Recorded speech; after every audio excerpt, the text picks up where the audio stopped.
Alrighty, well, welcome to this week's Top Ask Us Anything. As usual, it's been a busy news week, but I haven't actually gotten a lot of the news at hand ready, so I'm going to rely on others in the floor to help me out on that. But I guess the biggest news item we had was Tesla did obviously finish its third quarter.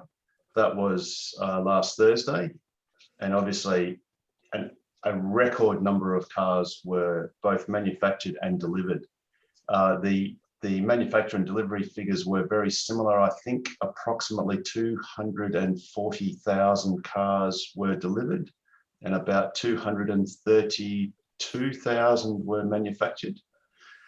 Putting that in context, it was only a few years ago that Tesla's annual rate of all production was approximately 100,000 units. So Tesla has basically built and sold 2.5 times their annual production in one quarter, and that is actually set to simply increase. I think, Pete, they're looking at the run rate for next quarter is going to be above 1 million units. Absolutely, it's going to be huge. Another statistic, I'm pretty sure, I think going back about a week ago when I looked at it, but pretty sure in 2016, Tesla sold only about 240,000 cars. Yep. And yeah, now we did it in one quarter. So tenfold, sorry, no, I was looking at it was a tenfold increase. So the run rate, the 1 million run rate is a tenfold increase on 5 years ago. Yes, yeah, absolutely. Absolutely. And so if we're 1 million now, if we expand that out and assume that, for the next 5 years, we could be at 10 million cars, which is perfectly doable under the 50% growth rate.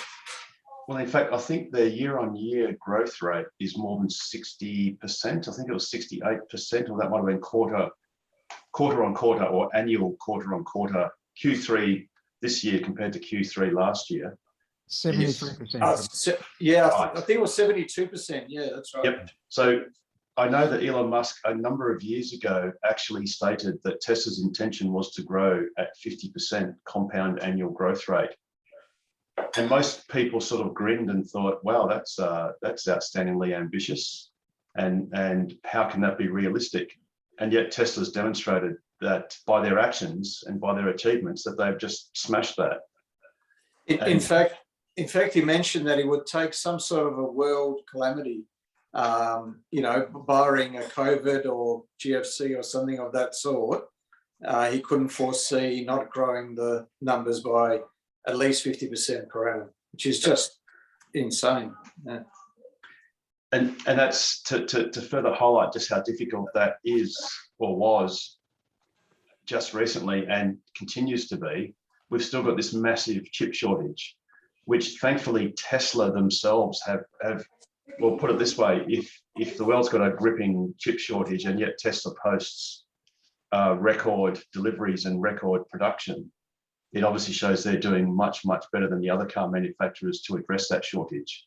And they're really doing that with stupendous effort from their engineering team to basically use the cutting edge of the newest microcontrollers, rewriting the software on the fly and shipping it into cars ready to go, which is a tremendous effort. I think they said they used 17 different chips that they had to custom design the software for. Absolutely, absolutely. Now, one little bit of news, I don't know if it pertains to Tesla yet, but I guess I'm certainly hoping so. And that is an ASX announcement from a company called Genus Plus. And they've basically announced a 200 megawatt hour battery storage project. And we believe this to be the Kwinana Power Station Synergy big battery. So Genus Plus have won the contract, the $50 million contract to basically install this at a thus far undisclosed location. but it is believed to be highly likely to be the Kwinana location. It doesn't give us any guide, however, as to whether this is a Tesla mega battery project, mega pack project or not. But I thought it was something that's certainly newsworthy and something we will find out about over the next, I think the next few days.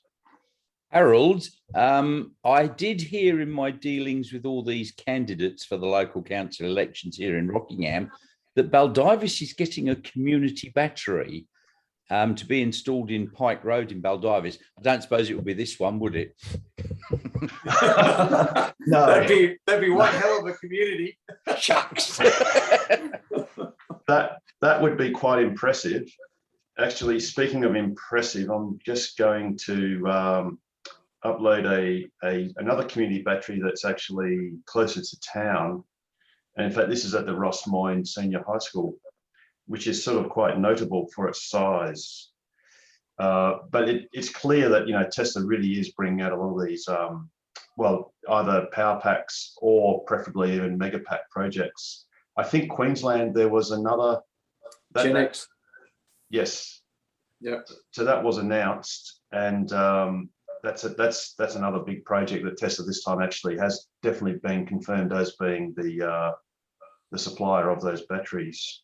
That's 40 megapacks for megapacks for Queensland. So each mega pack is 3 megawatt hours. No, these are the. Let me have a look. Or six megawatt. So it'll be 50 megawatts or 100 megawatt hours in total. Yes. Yeah. And operational by first half of 23.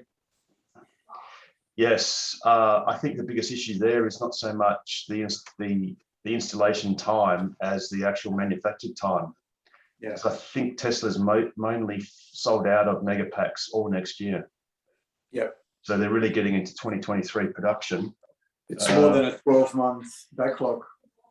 Yeah, which, you know, is an awesome problem to have for Tesla, that is.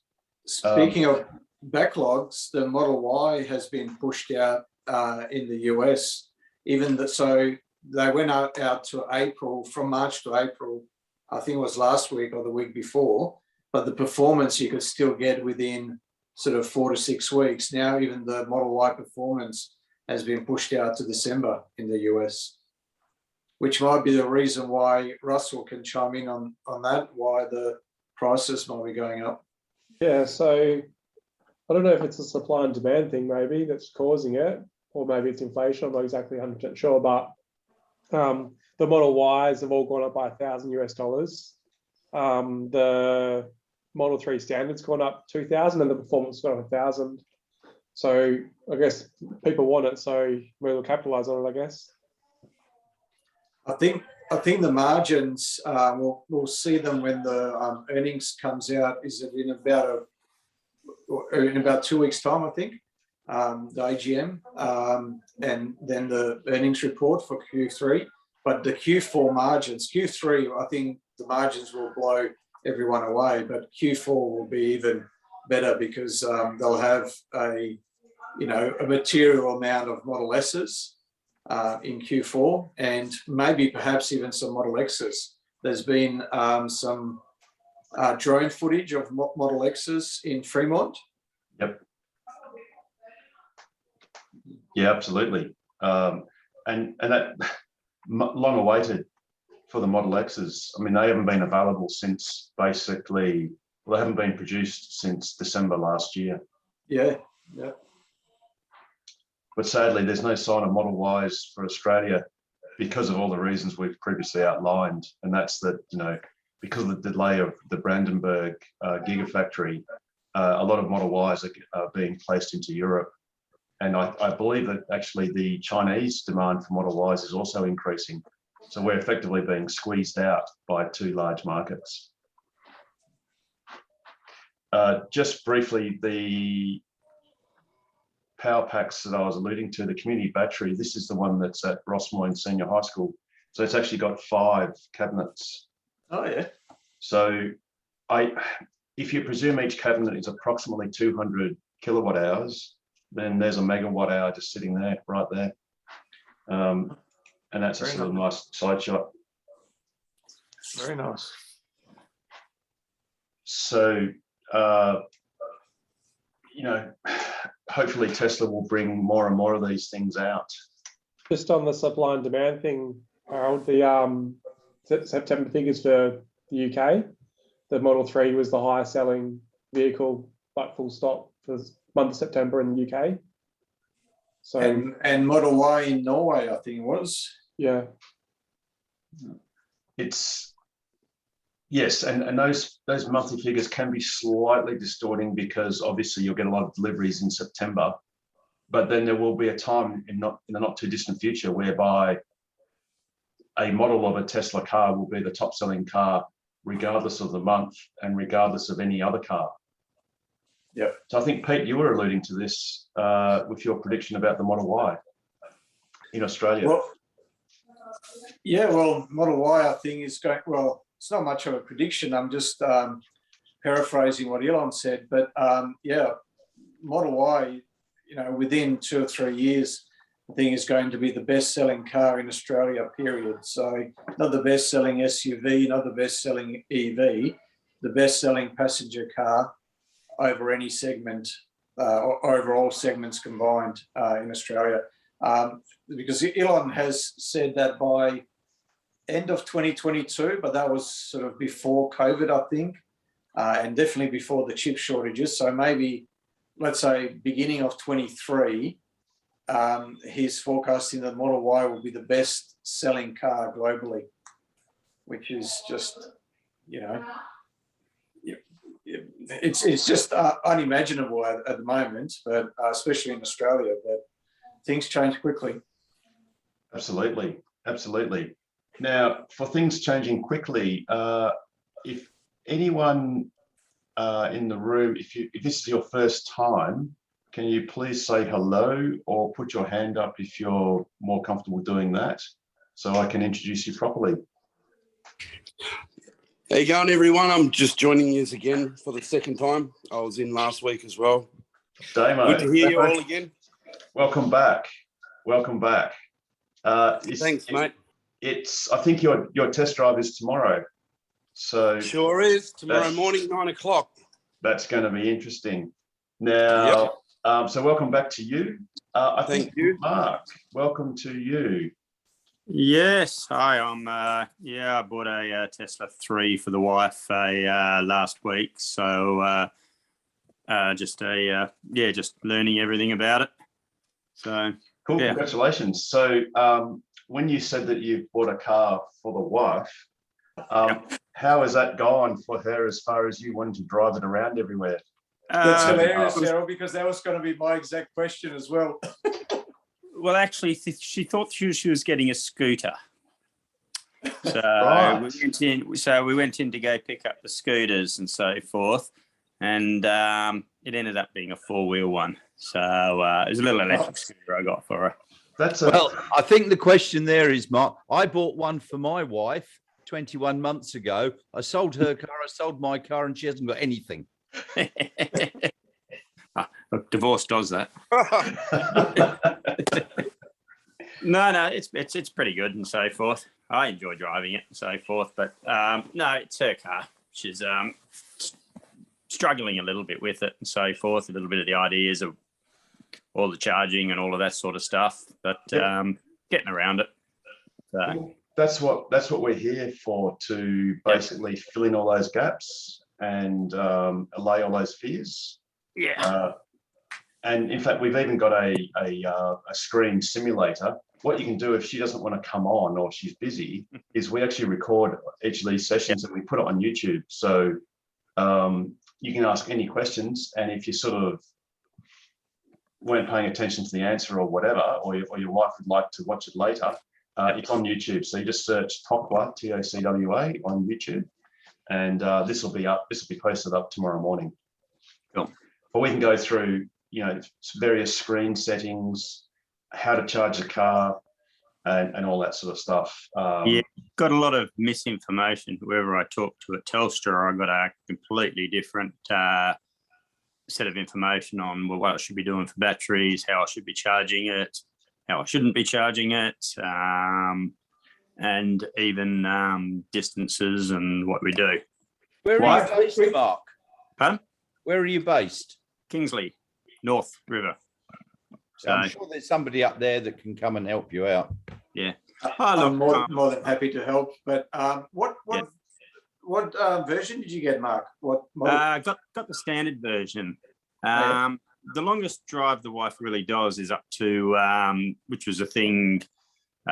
She's from the farming district, and she goes up to her parents' farm, which is about 380 k's. And they sort of said, "I just go the standard. The standard will make it there at 420." And they sort of said, "Oh, you got charging stations all the way up."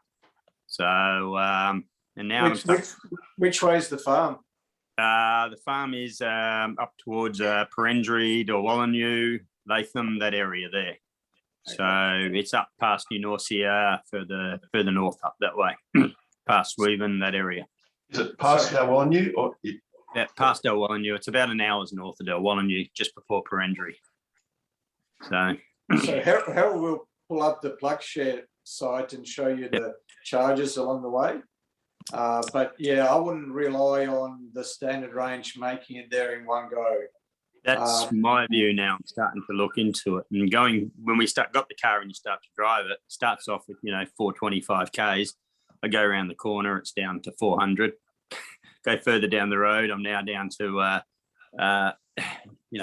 before you even do your first bloody 10 k's, it's already dropped 30, 40 k's off the gauge. Yeah. First charging stations seem to be slow charging stations. So it's sort of saying stop up at Dorwallineu for an hour. And it's sort of, a 3.5 hour trip is now 4.5 hours. Yeah, so I mean, it depends on obviously how you drive. So obviously the heavier your foot, it's just physics. It's no different with a petrol car. The difference is though, with a petrol car, you'll hear the engine, revving and everything. With this, it's a quiet, smooth ride. And before you know it, you're at, 110. The efficiency works the other way around. It's the opposite to a petrol car in that with an internal combustion engine, you'll get more mileage on the freeway and less in the city. With the Standard Range Plus, you'll get more in the city because of regenerative braking. So the 400 is probably what you'll get in the city. I don't have a standard range, but there's plenty of people here with a standard range. But you'll get a lot less on the highway, especially if it's quite a coarse, quite a loud road surface. And then if you add, if it's raining or what have you, if you're heading into a wind and all those sort of variables. But in terms of charging, whatever they told you at the service centre, yours is a Standard Range Plus, would have come from Shanghai. So you'll have a lithium iron phosphate battery, which means that you're perfectly safe to charge that to 100%. Mark, can I ask you a question here? Yep. Do you drive through Mora on the way to the farm? We can go either way. We sometimes go through the Mora side, or we can go through the it's either the Eunorcia side, or we go up go through the Mora side. Okay, so Tesla telling you there's charge stations there is a bit naughty of what they've said there. You still need the correct cables to do that run. So you've got to get the correct cables off Harold and stop at the Mora swimming pool, and they've got a 3-phase plug there. Now, you only need to stop there for less than an hour while you go to the bakery and get a coffee, but that will give you that extra 40 or 50 kilometres you need to get through to the farm. Yep, because when we normally go at night. So kids sleep in the car, and we normally go up on like a weekend or something. You normally go Friday night after work, head north to the farm and so forth. So Mark, that's another variable. At night time, the temperature will be cooler, and the battery has less range at colder temperatures, particularly that lithium-ion battery. So that's another variable to look out for as well. So realistically, I probably should have got the extended range when I was there. Yeah, But- long range. Yeah. Yeah. What's the exact distance from your place to the farm? If you bring up the other map that you just had there a moment ago. So, Mark, I've got an SR Plus, and I've just been driving around the southwest. Depending See where on the how cursor you're is in the driving- middle, Latham. Sorry, so just sort of where you had the Yes. cursor, Latham, there, and it's probably between there and halfway between the lake on your right hand side. Okay, so we'll pick There. sort of there. Yeah, We'll go, from Perth, Kingsley. yeah. We'll just swap that and we'll go.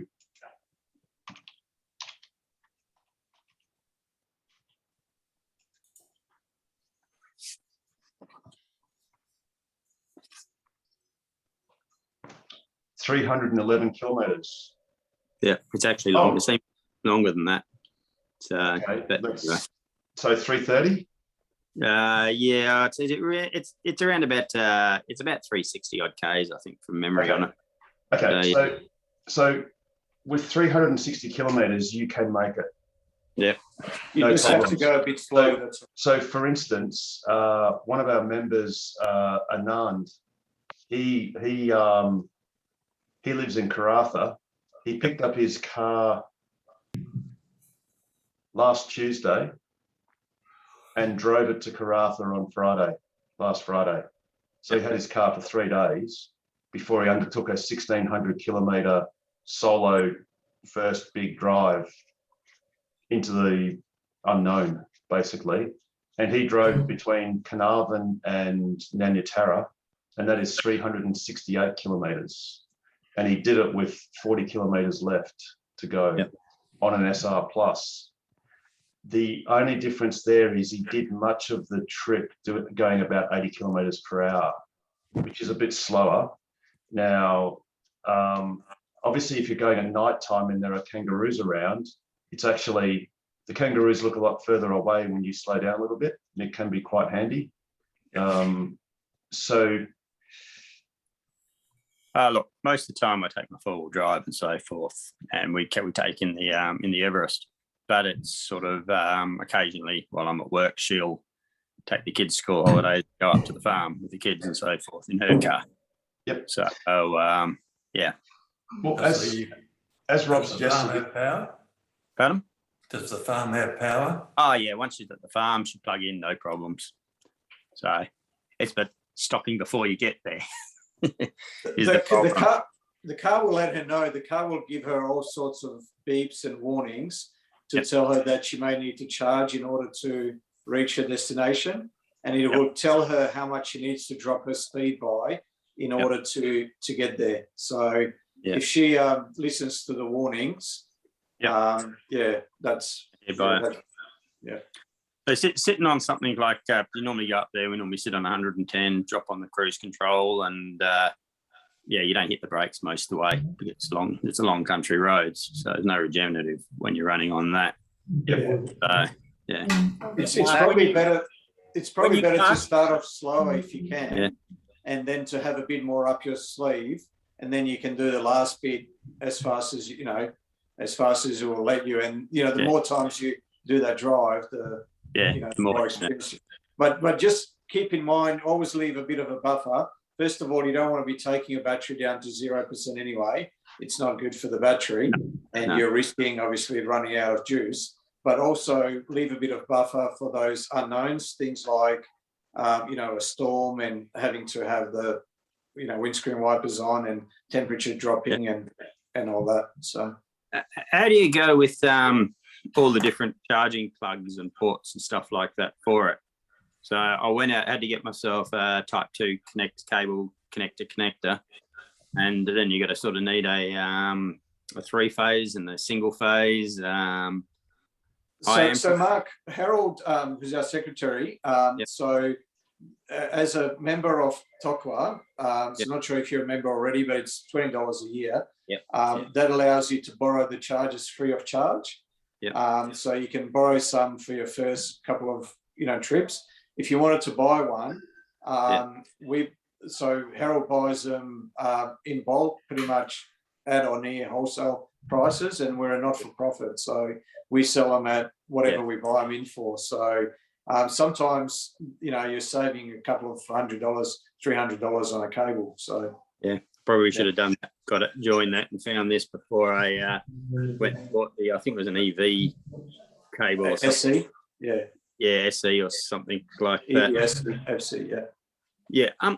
So what's the go with the charging stations? Like you go to Joondalup, the guy at Tesla sort of said, "Oh no, they're all free. You just plug in and go," and never really got much information.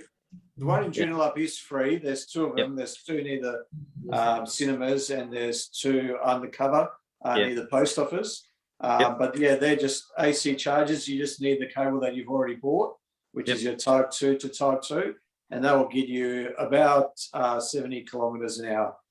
You'll charge at about 11 kilowatts because that's AC charging, so you're limited by the inverter in your car, which is 11 kilowatts. So roughly I wish the guy at Tesla would not tell people the chargers are free, because they're actually not free. They're complimentary. And the idea is when you go to these places, you actually should use the facilities there. Like if it's a coffee shop supplying electricity, people should be going in and buying a coffee or buying some food. Because if people treat them as free, what happens is they don't last very long. They get disconnected. Sure. Yeah. But you know, if you're there for half an hour, you might as well go in and have a coffee. Yeah, that's the idea. That's why they were installed to start with. Yeah. So the guy at Tesla, he's got to be careful what he says there. Yeah. Just one thing when you go to Breegery, you're going to use about 15 kilometres more range driving there than coming back, because it's a 325 metre elevation. Yeah. When you do that run. So. That cable that I think it was Pete that mentioned is this one here, and this is basically a three-phase, 32 amp, three-phase plug connected to a they call it a charger. Well, technically, you could call it a charger, which then connects to your car just there. At evse.com.au, they are $1,280. We sell them through the club to members for $750. Big change. So that's a slight difference there. I've seen them with the tail that plugs into the one that comes with the car. Oh, that's different. That won't do 22. That will do less than 22 because it's only got a single phase. Yeah. So this one, if you're doing any country road trips, then you really need to use this if you want to charge during the daytime, because this will provide you with about an SR plus. Well, it actually says 83 kilometers per hour when you're charging on it, whereas the other one will add about 50 odd kilometers per hour. Okay. So, but that's still not limited to the 11 kilowatts that the Tesla, the three comes with. Yeah, so the Model 3 can draw a maximum of 11 kilowatts, which is 16 amps three-phase, or it can draw a maximum 32 amps single-phase, in which case that's about 7.6 kilowatts. So that charger I just showed can do both. So one thing that some people do is, say you've got a single-phase house, you can, for instance, get a three-phase, 32 amp three-phase socket and have an electrician connect it to just one phase or one phase to that socket, which is completely permissible. You could then plug this into your house effectively and use it.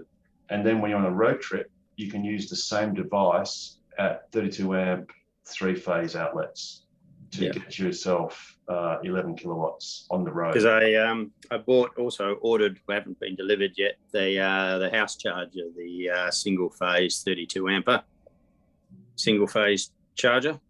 Oh yes. The Tesla, the high powered wall connector, the Tesla charger. Because we had had a 10 amp circuit which we're plugging into, and when I first got the car, and it said it's going to be 28 hours to charge. So I'm going to do better than that.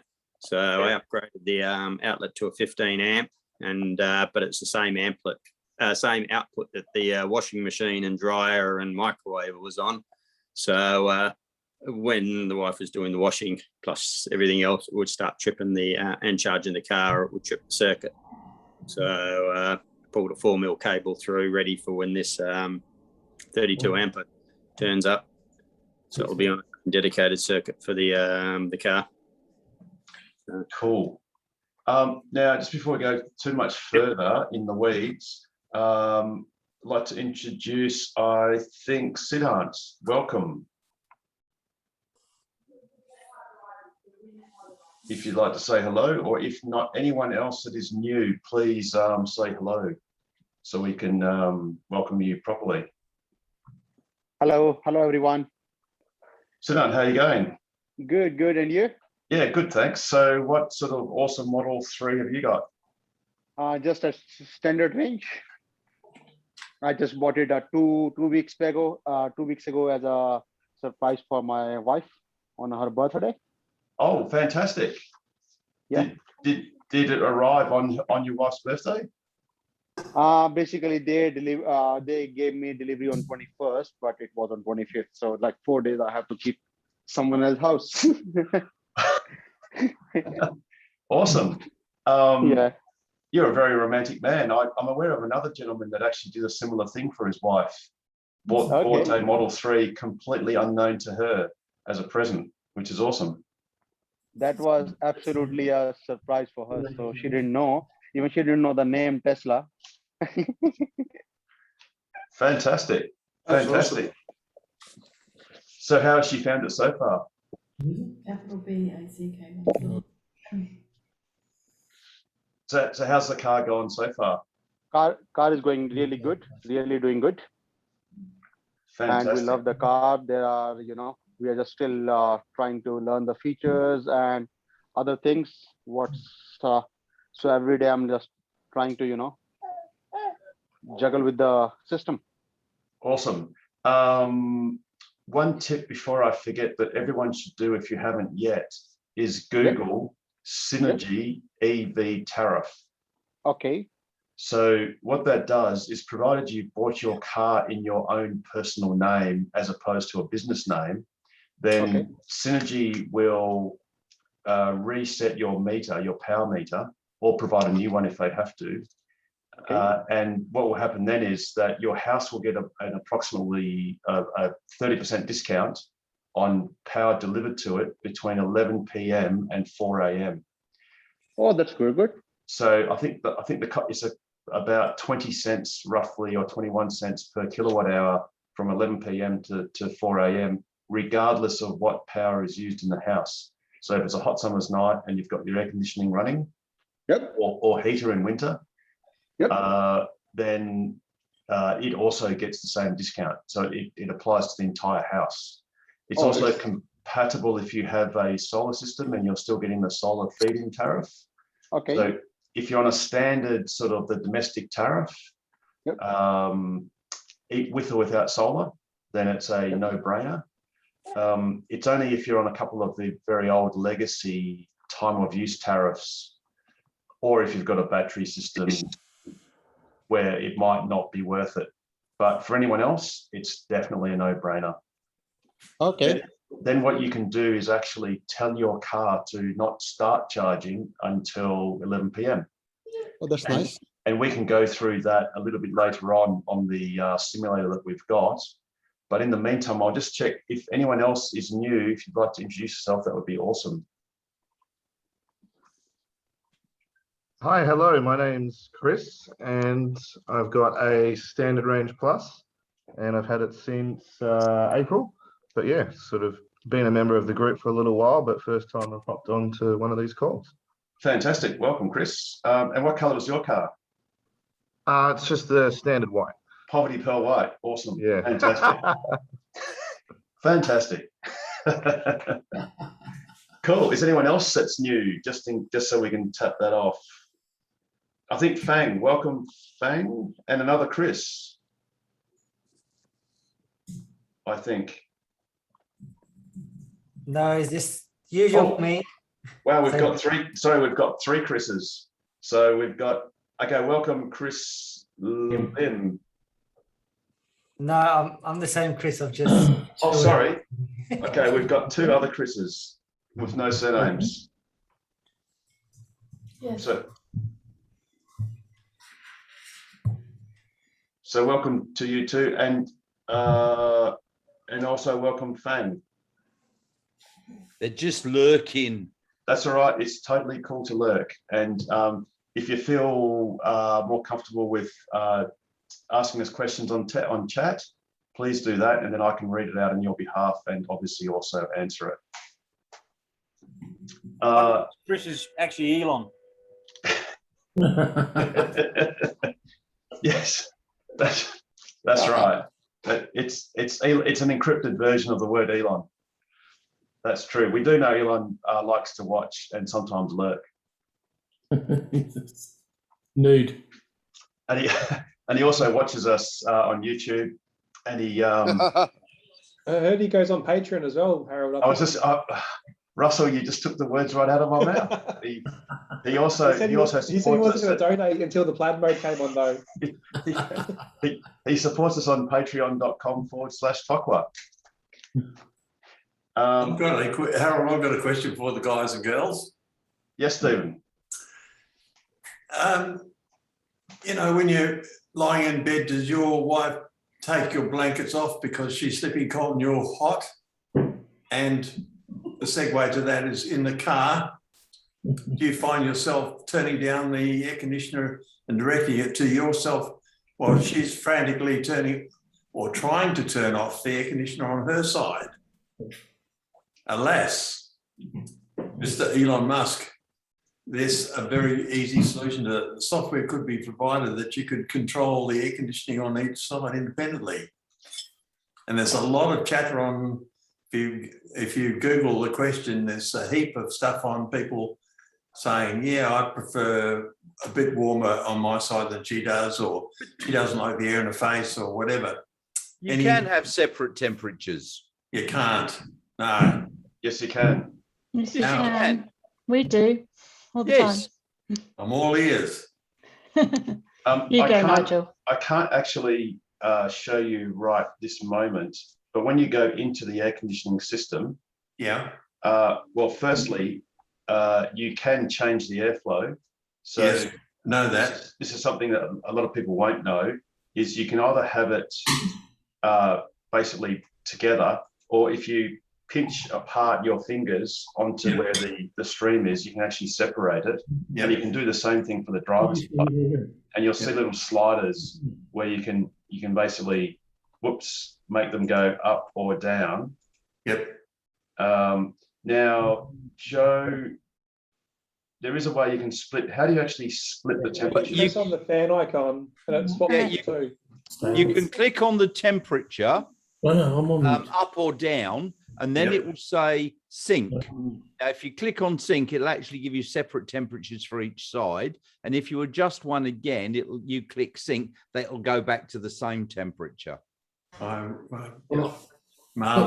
But what happens if you've got your girlfriend in the back seat? You set a different temperature for that, or? It's just on or off. Oh, it's just The girlfriend and the wife will be arguing about the temperature. You can have separate temperatures, but the fan speed remains the same. Okay. Right. Okay. Another solution was to direct the rather than have the air come out the vents, have it coming up into the windscreen. Well, yes, you can do that if you hit the windscreen demist symbol icon, and that will then blow. That will then cause the aircon to go into heat. And there's two settings actually. There's a mild setting, which is just directing heated air to the windscreen, and then the other setting is maximum temperature, so it'll go to max heat to the windscreen. I haven't got that simulated yet in this simulator, but I've got about 120 images to load, which have more comprehensive coverage of all the features and all the knobs and buttons independently. But yeah, so Stephen, so definitely, I get your point. What would be nice is if you could literally just turn off the passenger side. Yeah. and possibly even turn off the driver's side for that matter, like just have only one side active. But an interim solution would be just simply to alter the temperatures, split the temperatures as described, and then that'll sort of get you somewhere in between of what you want. Yeah. But yes, that is, but definitely, Jared, I take your point that with your girlfriend in the back, I'm afraid she's just going to have to cope with the mixed messages of the front. Which just part of the deal. part of being the third wheel. Exactly. Okay, has anyone else got any questions or comments? I can talk about what happened last week if you want, Harold. Yes, please do. What did happen last week, Russell? Okay, so last week I mentioned that I was getting the home link installed. Oh, yes. Oh, thank God. I thought you were going to say something else. Yeah.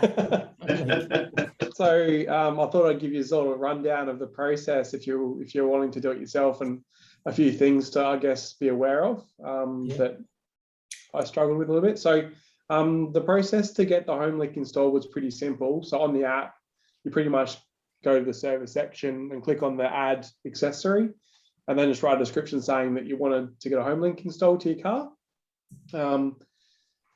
They then contact you through the app and just a few chat messages backwards and forwards to make sure that you know what you're doing and everything, and then you book a time. They came out to my office, and Ben actually came out and installed it for me. The process to put it into the car involved them removing the bumper off the car, and it was a mount that was fixed to the inside, sort of in behind where the latch is for the front. The whole thing was probably done in about, well, I'd say 50 minutes, 55 minutes maybe. When you get home, it's probably likely that your current garage door opener is not going to be compatible with the home link. And I think Harold chucked up a shot before from Tesseries. That's the one. Yep. So I didn't buy that one, exactly that one, but that one should work as well. But you just need one that's compatible with the, I think it's single channel or something rather than 3-channel that they do in, oh, sorry, single something. Anyway, I think it's just the frequency that's a little bit different. Yeah. yeah, US. they don't really have it standard in Australia. It's like a US standard, not an Australian standard, I guess. Yeah. Yes. So the device that you get essentially piggybacks onto your current garage door opener, and you just run some wires, you know, because of the wires, you pretty much just plug it into that and then plug it into your garage door opener, and then that device, then you can control it with a different remote. Once it's installed on your garage door opener, you then need to tell the car that you want to actually, I guess, connect with your house. The process when you do get a home link installed, it adds another icon to your screen.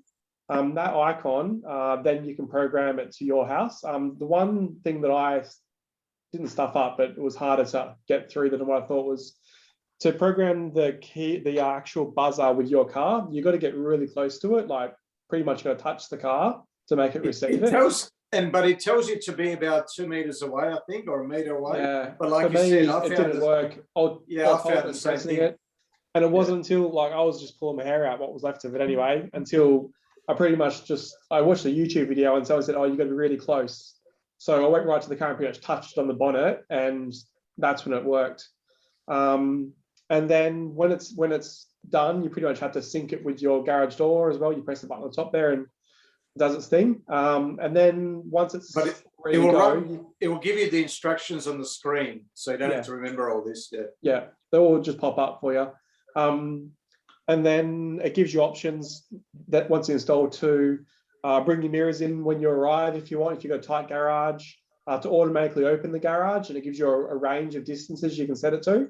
And also when you leave, it can shut it for you automatically as well.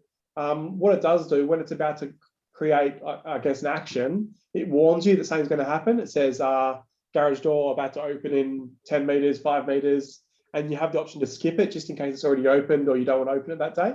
So there is a bit of a fail safe there if you do choose the automatic open. But I found it's worked pretty well. Even when you're leaving the house, rather than pressing the button, you can just touch the screen manually as well or open it up. it sort of pops up that box when it knows you're in range of the house.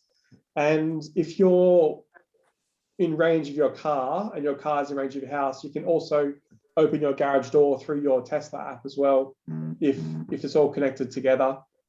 So that's, I guess, could be useful if you do need to do that. But it won't work if your car's obviously not at home. It's got to be at home to work. So yeah, I've also got another garage door opener beside mine that lets me do an IoT connection to open and close the garage door. And that still works with as well. So now I've got sort of 3 garage door openers in one, and they don't interfere with each other, which is good. So yeah, Russell, I got the home link installed beginning of last year when I got the car, and it's worked flawlessly ever since. It's wonderful. Mine's The home been, link cost. To get it installed from Tesla, that's your only option really. $460 installed. And then that's the about device, what I paid last year. yeah, then the device on top of that is another $100 or so, or $40 or whatever it is. Depends when you get. I've got mine set up so it does a chime when it goes on. So I'm reversing out of the car, out of the driveway, and it chimes because about 80% of the time it's perfect. But occasionally it doesn't close the door, but at least I know. Yeah. You can turn the chime on or off. Yeah. I've got mine set up the same way. I've had mine for 2 years, and I found that it probably works 90%, 95% of the time. But yeah, I'm not as lucky as Nigel's. I'll get times when it doesn't even come up. So, but then that's fine. You can just do it manually. And there has been the odd time when even manually it wouldn't work. I found that, you know, maybe creeping forward with the car or going back a bit, just changing the position a little bit helped. But just as a backup, I keep the remote in the glove box anyway. So if that happens, I can just pull out the remote. That's strange because I've only had 1 or 2 occasions in almost 2 years where it's failed. And so I've just pressed it manually and it's worked. And I had 1 instance where it closed on top of my wife when she was driving the car into the garage because the door was up and she drove in. And it told it to open it as it was approaching and it closed and she didn't see it. Fortunately, it just hit the windscreen and went back up. So it was all right. So I presume, Nigel, you've only got a toggle input for your... It's a toggle input, yeah. One thing that did happen though, which is a little bit of an oddball one, when they do install the device, they disconnect the battery from the car. So there's no power going to it at all, just for safety, I guess. When I drove home that day, it just didn't feel right. My driving position was weird. I thought, oh, I must just change my settings. So I tried to modify it, but the telescoping effect of the steering wheel was limited to about 20 mil. That was the full range. And I was just couldn't figure out what was going on. So Ben actually had to come back a couple of days later to fix a scratch that I had on the roof when it was delivered. And he jumped in and did a bit of a diagnostic on it and did a reset of it. And he said that the likelihood of it happening was because, something to do with when the power goes out, the steering wheel forgot the full range that it could move around to, and he had to reset that for me. So I had the full range again. So I jumped back in the car again and made sure all the seats sort of went backwards and forwards as well to make sure nothing else stuffed up. But that was a pretty much easy fix, which is another thing that is probably a good suggestion would be, if you could have like a limiter or a stop on the passenger's seat, because we've got a car seat in our car, and when someone hops in the front, they automatically want to put the seat back, but it hits the capsule. So if there was a way to turn off the ability for the passengers to adjust their seat backwards or limit it so it couldn't move any further, that would be pretty handy for those situations as well. Yeah, absolutely. If you could set like a tab stop, that would be great. Yeah, absolutely. Russell, how did Ben reset the car? Did he just use the 2 buttons on the steering wheel? Or? No, I tried that myself a couple of times before I asked him about it. On the underside of, I guess, in line with your accelerator, there's like an input plug.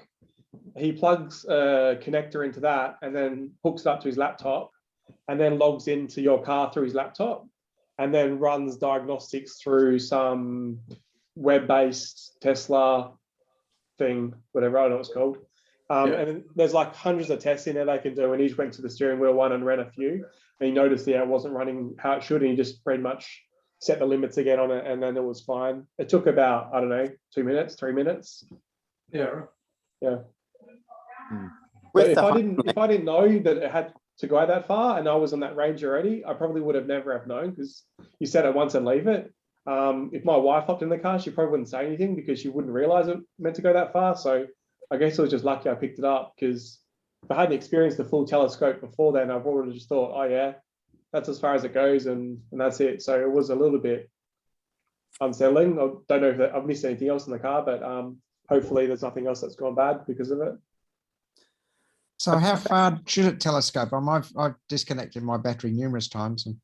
I would say 100 mil, maybe, maybe 100. Probably that right. Mine was only going like 20 mil, so it was pretty obvious it wasn't going as far as it used to. I'll do a measurement if you want, just for next week. Yeah, thanks.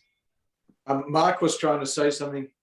Yep. With the home link thing, with our remote control we've got for the garage, we have turn the alarm on, turn the alarm off, as well as open and close the garage door. Does the home link allow all of that, or is it just purely just one output to open and close the garage door? It's just for the garage door opener. I don't think it'll do anything else unless you've got it linked up to your garage door. The alarm system is on the same. Yeah, it's on the same remote. I think it's actually the alarm remote that activates the garage door. It's unlikely that remote will work with the home link system. Yeah. Maybe just do some research, Mark, because I would say 99% of the ones in Australia aren't going to work with home link. You've got to buy an adapter.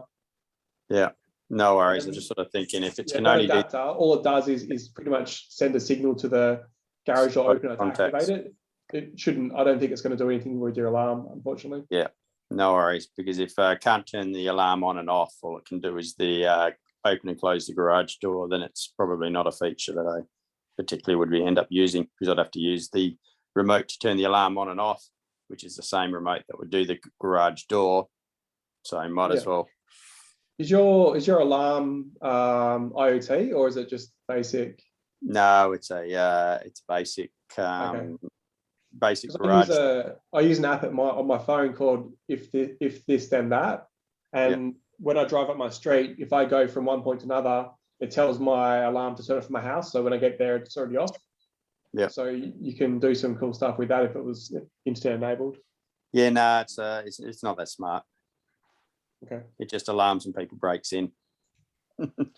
So. Okay. I had a bit of a problem this week. I've been down to Augusta, Margaret River and Bustleton, and I was trying to get to, I don't know, maybe a winery or something. And I programmed it in and it took me down a road, and then the road became a dirt track, and it was big potholes, and it was yucky, dirty, messy road. And then it said turn left. Well, there was no left turn. So I turned right, and then eventually found a tarmac road. But whilst I was on this dirt road, I got an error message on my bloody screen, and it worried me. It said something about windscreen wiper bottle needs refill. and for people's information, it's just about 5 litres it needs. It was quite worrying. That's the signal. Service. So is that the first maintenance you had to do on the car in 2 years? Yes, I mean it's terrible. You didn't have to add anything. That is literally the only fluid you need to add to your car. How do they go with dust and dirt tracks and gravel tracks?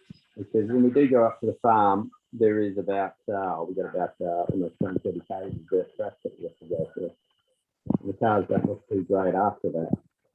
What are the best in that situation? It's just a car, works fine. The long range and the performance have got the dual motors, so they've got full-time 4-wheel drive, which helps a little bit. But it wasn't a problem going up the dirt roads at all, except for the potholes. Car in And the dirt. I've got to wash my car in the morning. It's terrible. Mark, I'm not sure if you've got your hand over your microphone. You really muffled your sound. Yeah, you are quite muffled, Mark. Sorry. I'm sort of more or less the dust dirt. You know, the dust gets bloody everywhere. That red dust from when you're going on the dirt tracks. Do they get heavily into the car? Do they? Well, he won't get in the motor. Pardon? No, won't get in the Won't motor. get in the motor or the motors. Yeah. But yeah, just like any other car, you'll get in all the nooks and grannies. And, but yeah, look, I mean, it's the only car that you can basically drive underwater, or in fairly deep water. Not that, we recommend anyone do it, but, you're not going to have any exhaust to get water into. And it's the only car you can drive on Mars. It doesn't need oxygen. There's no combustion. So they just bring it down to the boat ramp afterwards and just in and out. Give her a clean, yeah. Tell us how it goes, all right? Cool. Just don't electrocute any of the fish. Something we did do as an extended piece of news was we went to this place. Actually, sorry, I just got the, got to share the sound.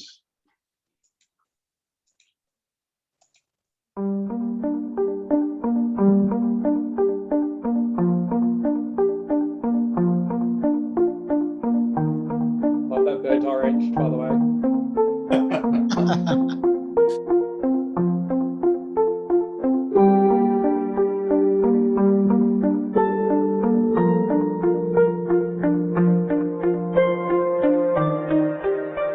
Awesome video.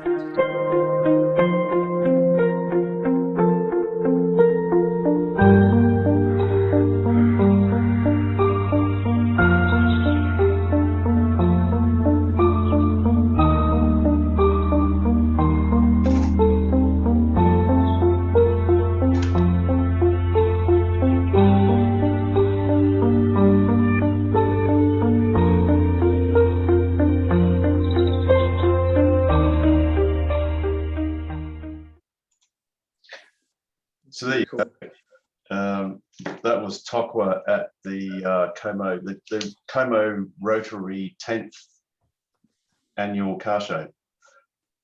Yeah, you've got a lot to answer for in there, 2 years ago I came and I drove home and ordered me Tesla.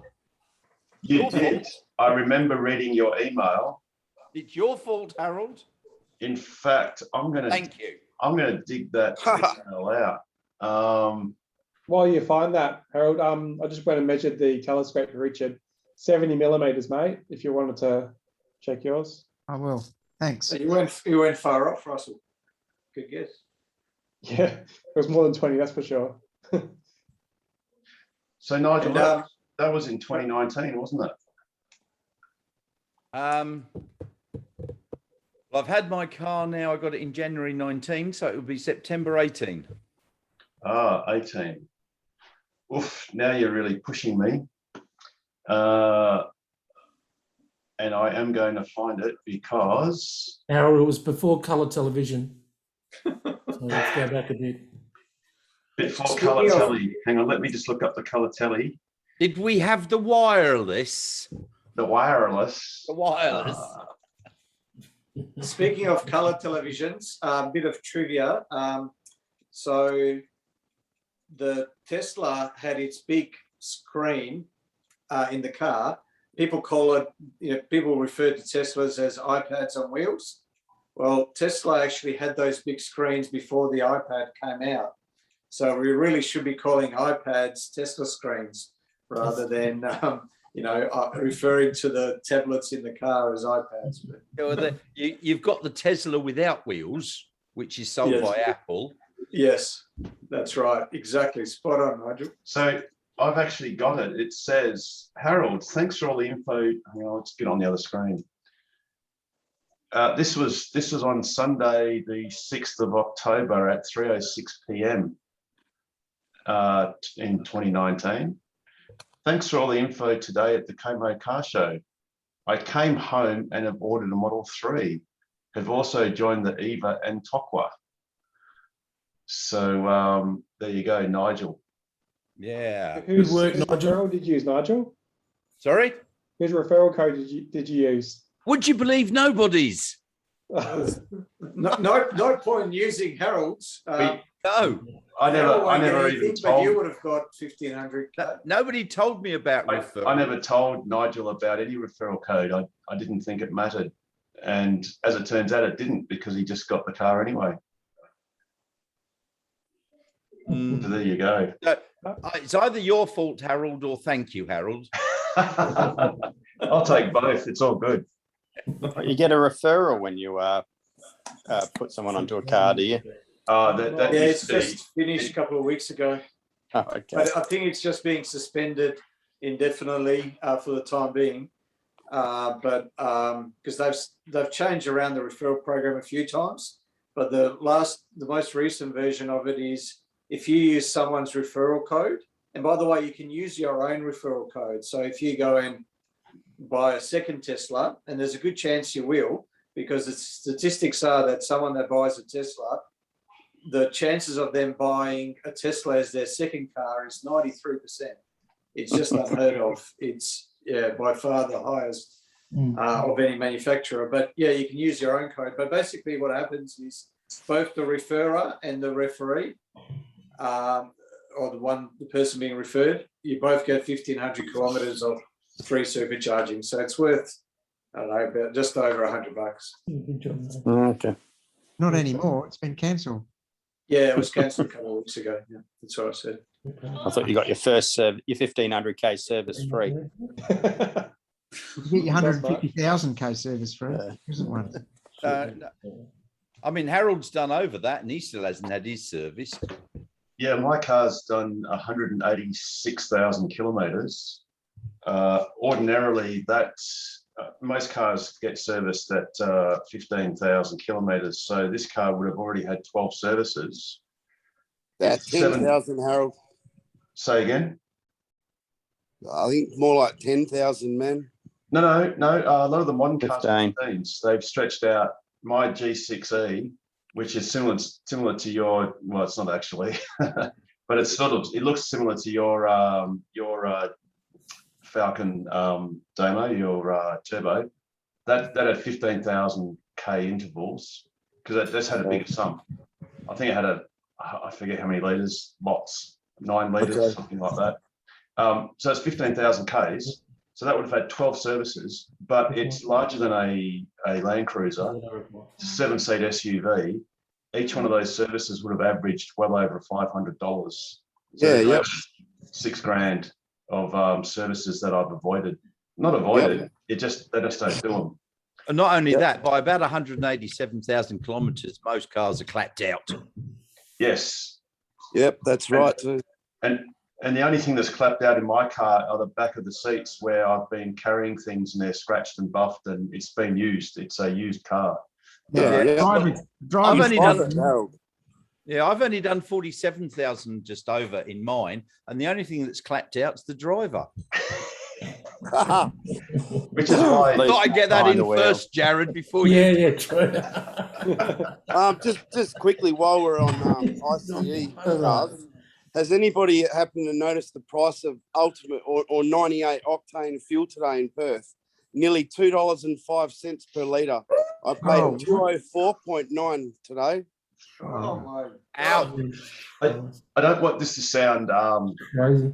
I don't know how to describe it, conceited, but I seriously do not know the price of petrol, and that's a wonderful thing. Yeah, it is a wonderful thing. Because you don't feel bent over, Is that the same with your milk and your eggs and everything as well, Harold? You just get people for that? Is that what it is? Actually, to be honest, I don't even go to those petrol station things, because the stink of the fumes coming out is something cruel. Yeah. Like, I'm not used to it. Look, a lot of us as kids grew up where our parents smoked like chimneys, and we were marinated in cigarette smoke inside cars and all that sort of stuff. And you know, at school for art and craft or pottery, or whatever, you used to make ashtrays for your parents or various other things. I'm just not used to the smell of petrol fumes.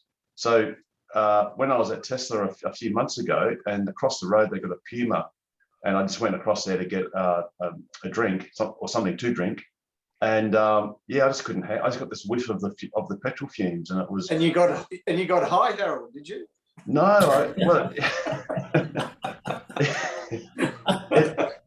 no, so you haven't been to a petrol station actually, in a while. Then. Unlike Damo, I don't buy the ultra unleaded. I don't buy the really high stuff. I only buy the standard, you know. But yeah, it just affects me, and I guess I'm just not used to it anymore. Yeah. You think it's more emotional, Harold, or? No. I got that really big whiff. And look, I must admit, as I was a kid, I didn't mind the smell of diesel, just quietly. I think that's not a bad smell, but yeah, I just got a big whiff of it, and I just wasn't ready for it. And yeah, it was just unusual.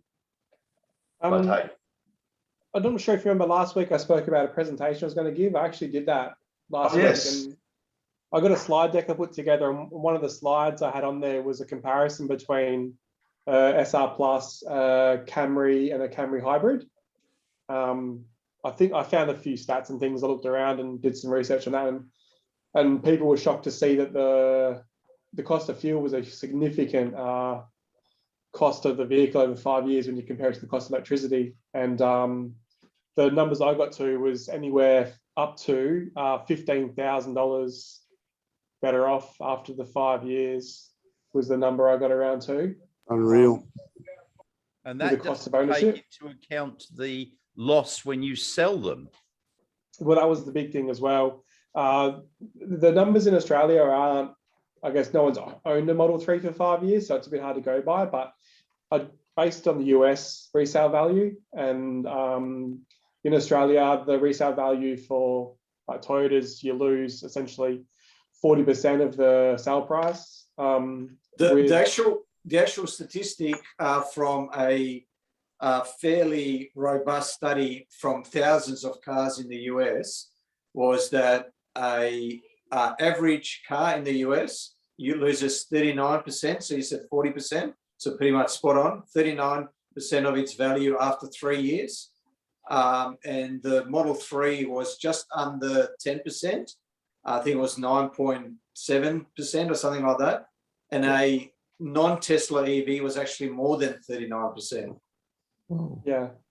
Well, during the COVID times, I replaced my Ford Everest, 5 years old, and it only cost me 20 grand to buy a new one. Trade in the old one after 5 years.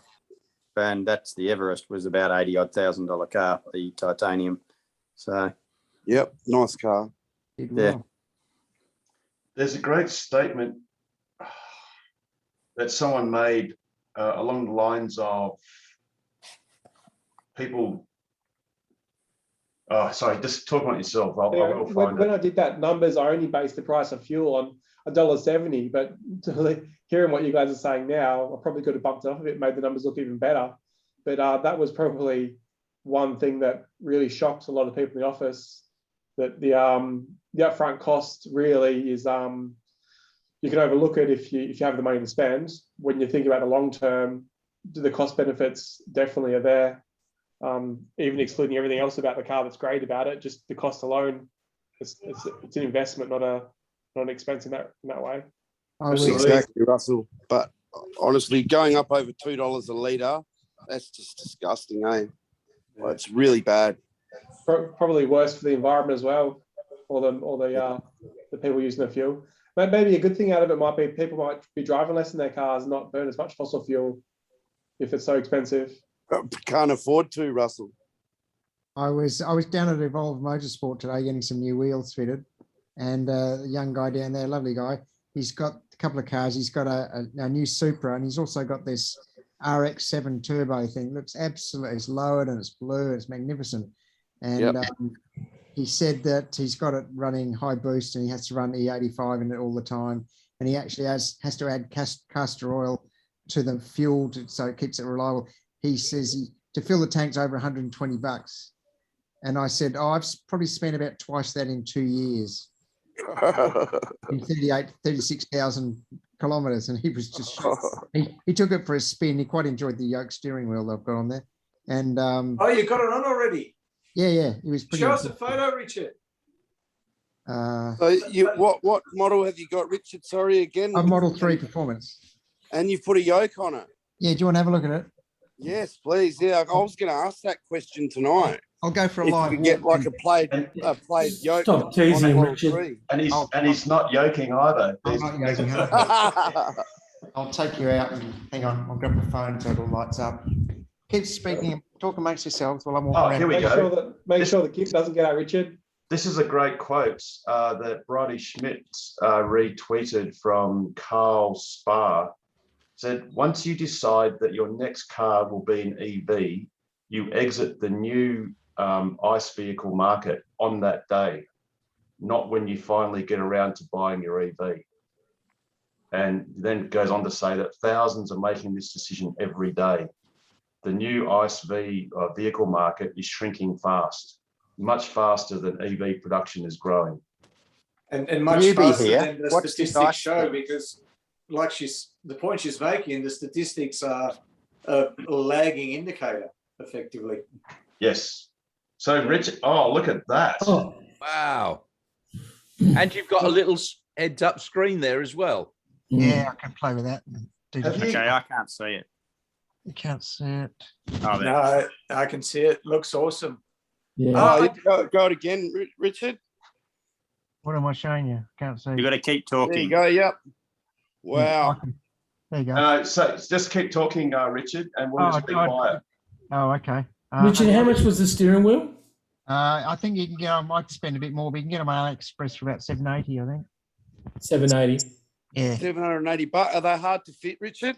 Nah, 20 minutes. No, nothing's hard to fit. Yeah, I think I'm going to have to go yoke on mine if I get one, or when I get one.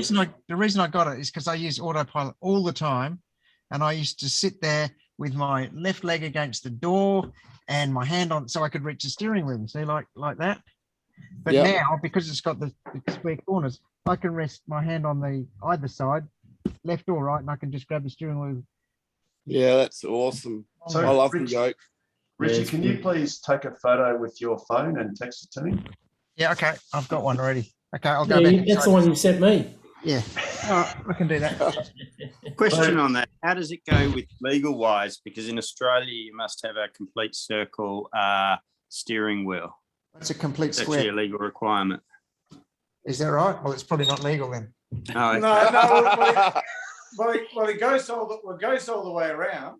Yeah, it's just dropped a bit. The topology of a circle is the same as a square. Yeah. Does it say that you have to have the axis in the middle of the circle? No. He's just squaring the circle. Yeah. How did the airbag and all that stuff work, Richard? Oh, yeah, that's why I said, well, that was easy to get out. I disconnected both batteries, and then I know it's not going to blow up and kill me. And then you just put in, it's very easy to do. And then it just pops out. What happens if you get a 9-volt battery and you put it on the terminals for the airbag? Oh, I won't be talking to you next week. Hey, Richard, what year's your Model 3? Because I noticed you've got a secondary display. Like 2019. 2019. It's a part of the SpaceX new range, isn't it, Richard? Yeah, no, that's just an aftermarket product. It's good. Oh, so you've put that extra display in? I did, yep. Yep. It looks awesome. Comes in Absolutely Braille. awesome. Apparently it comes in Braille, doesn't it, Richard? Sorry, I can't hear you. Hey, I'll find a photo and send it to you. That's the one that only plays ABC as well, Jared. I think that's on a bit more. Yeah, expensive, no, that it's one. got the ABC alert. If you, Yeah. it basically shuts down if you play ABC. Yeah, I was listening on the long drive home today to the ABC. Oh, I could imagine you would have been. And I fell asleep, but fortunately, autopilot stopped at the traffic lights for me. For those regulators and others listening in on the recording of the YouTube of this session, Nigel, that's called humor and irony. Harold. Yeah. Yes. Harold, Chris, I'm a newbie. I'm just wondering. Oh, welcome, Chris. What's the? I bought a Model 3 about 3 days ago. I've still got my license. That's good. That's a good start. Well, actually, the bad news is, Chris, that the multinova and laser camera and red light camera infringements do take some time to get to you in the mail. At the speed I'm going, I'll be out of the country. What's the format for asking basic questions as a newbie? You just Just ask. Just And, ask. Just the ask. louder and louder you can talk, the better chance you'll have of getting your question heard. Here's a really dumb question. We do a lot of country driving. We're pretty much retired. I'm looking into getting a spare for the Model 3. It's just the standard range plus and a jack. And I would be really grateful for any advice. I've looked at the offsets and all that, and it looks as though you can, it's pretty much a standard Ford Falcon wheel. This sounds like a call for the doctor. Okay, I'll go again. Dr. Cooper, here he goes. Here's another option. This is what I do. And what's the best jack to get? Because Don't get a jack. Chris, Richard's going to answer that question in one fell swoop. Hey, thank you. So we go in the garage again. So when I go bush like a country like I did last week, I put that in the boot. Oh yeah, that's the one from the States. It's Put everything's in there, the jack, the wheel nuts, the lug, everything. And you just throw it in the boot, and when you finish, take it out of the boot. And it's $800 from the States or something? Yeah, approximately, yes. Plus postage And and the everything. nice thing about it is it's a narrow wheel. It'll still do 80 miles an hour. Speed Yeah, I rating. know about this wheel. Yeah. And it's big enough you can I actually put a suitcase on top of it, so it doesn't take up your whole boot. Okay, and Why that's don't you easy just enough. put a Just scooter orders in on the them? car, in the boot, an electric scooter? Yeah. My wife doesn't ride scooters. The problem is the shipping. The shipping from the United States is really terrible at the moment. Yeah, that's why it costs 800, not 400. Yeah.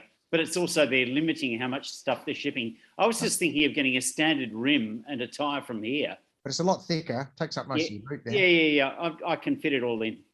Cool. Chris, if you only need it for one trip, if you're a Yes, I member know of, about the loans. Yeah. yeah, But no, we do a and lot I've of got one that country. you can borrow as well. But yeah, I've just got the standard wheel. I've just got a fifth wheel basically. Yeah. And we went to Calgary with it in the boot, and yeah, it does take up a bit of space. So yeah, I'd probably prefer Richard's option with a modern spare. And we've got the modern spare on loan as well. Yeah, no, we're retired, and I don't want to take up the resources because we would go away every second week. So I was just thinking of getting a basic spare. What's your advice on the jack? Chris, there's a Facebook group called Tesla Buy and Sell Australia. Yeah. A couple of times a week now there are 4 sets of 4 18-inch wheels with normally 90% tread on the tires. Yeah. I don't even have a Model 3, and I bought one the other day. Beauty. Okay, right. I'll give that a go. What'd you pay, Rob? Hey? What'd you pay, Rob? $350. So they're coming up quite a bit now, because what's happened is Model 3 drivers get the car and decide they don't like the wheels, and then they go and buy aftermarket. There's always so many wheels on that group, I've noticed. Yeah. So what you do is you buy the whole 4 and just split them up with someone else, like another driver, for cost price. Yep. Okay. Sounds good. I'll go one off you, Chris, if you want, mate. Hey? I'll go one of the wheels if you say a set of 4 that you're going to buy. Okay, I've got to get onto Facebook. I'll try to keep away from it. My wife's on it. It's all right. What about a jack? Any advice on jacks?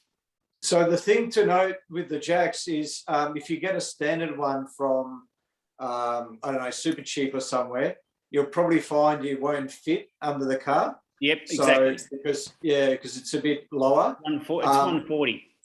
Yeah, exactly.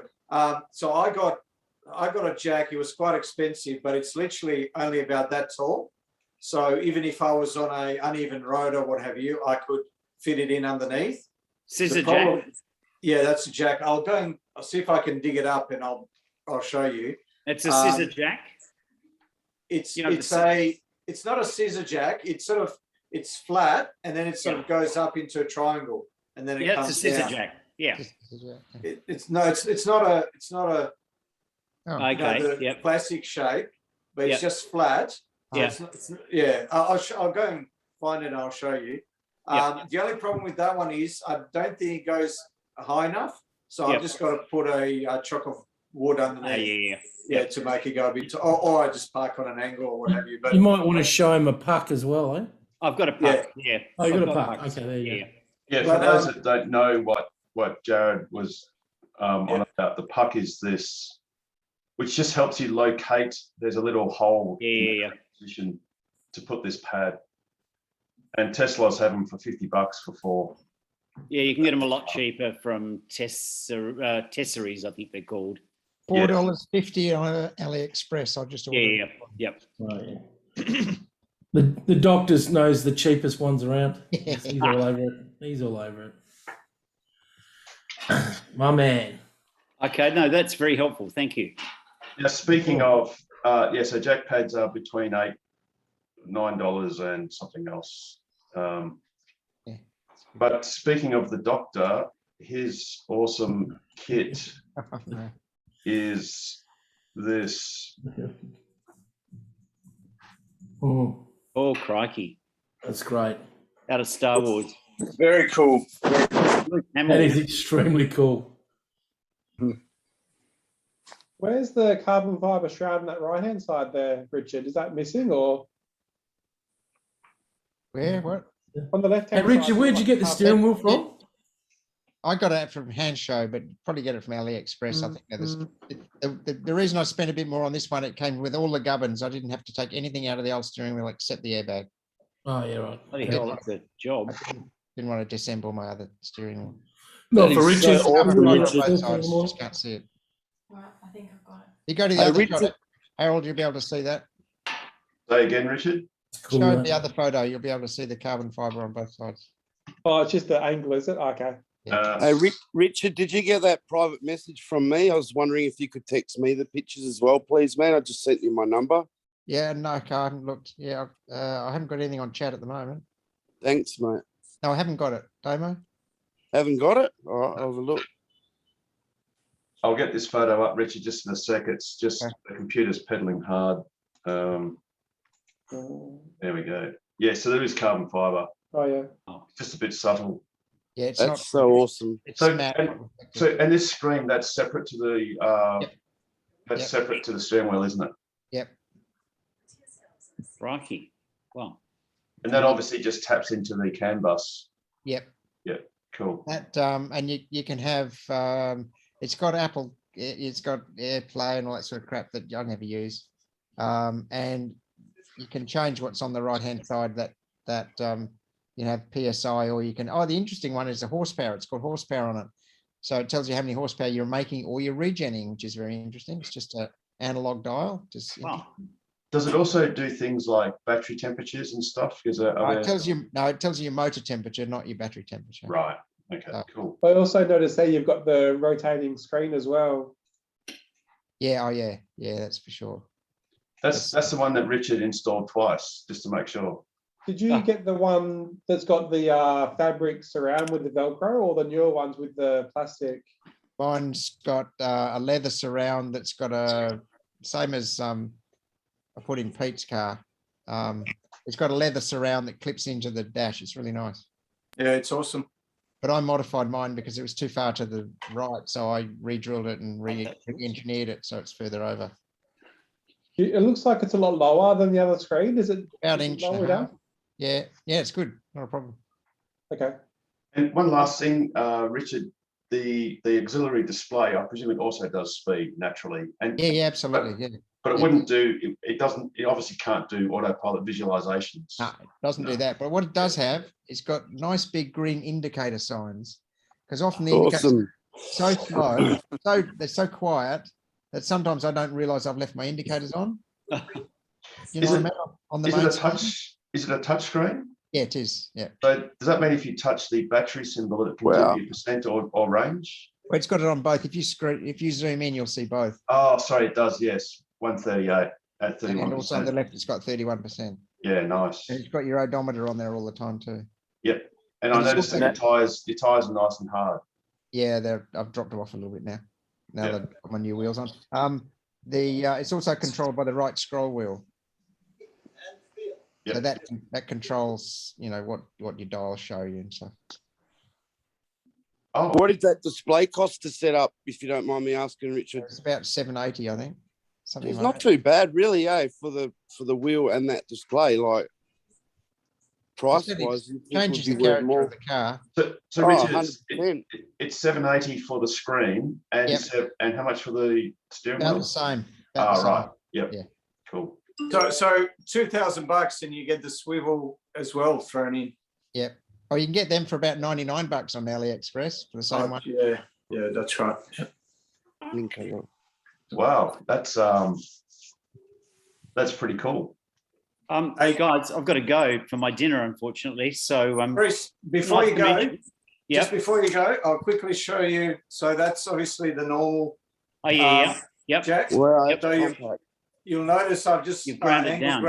grinded the top off. Yep. And that will fit if it's the small one.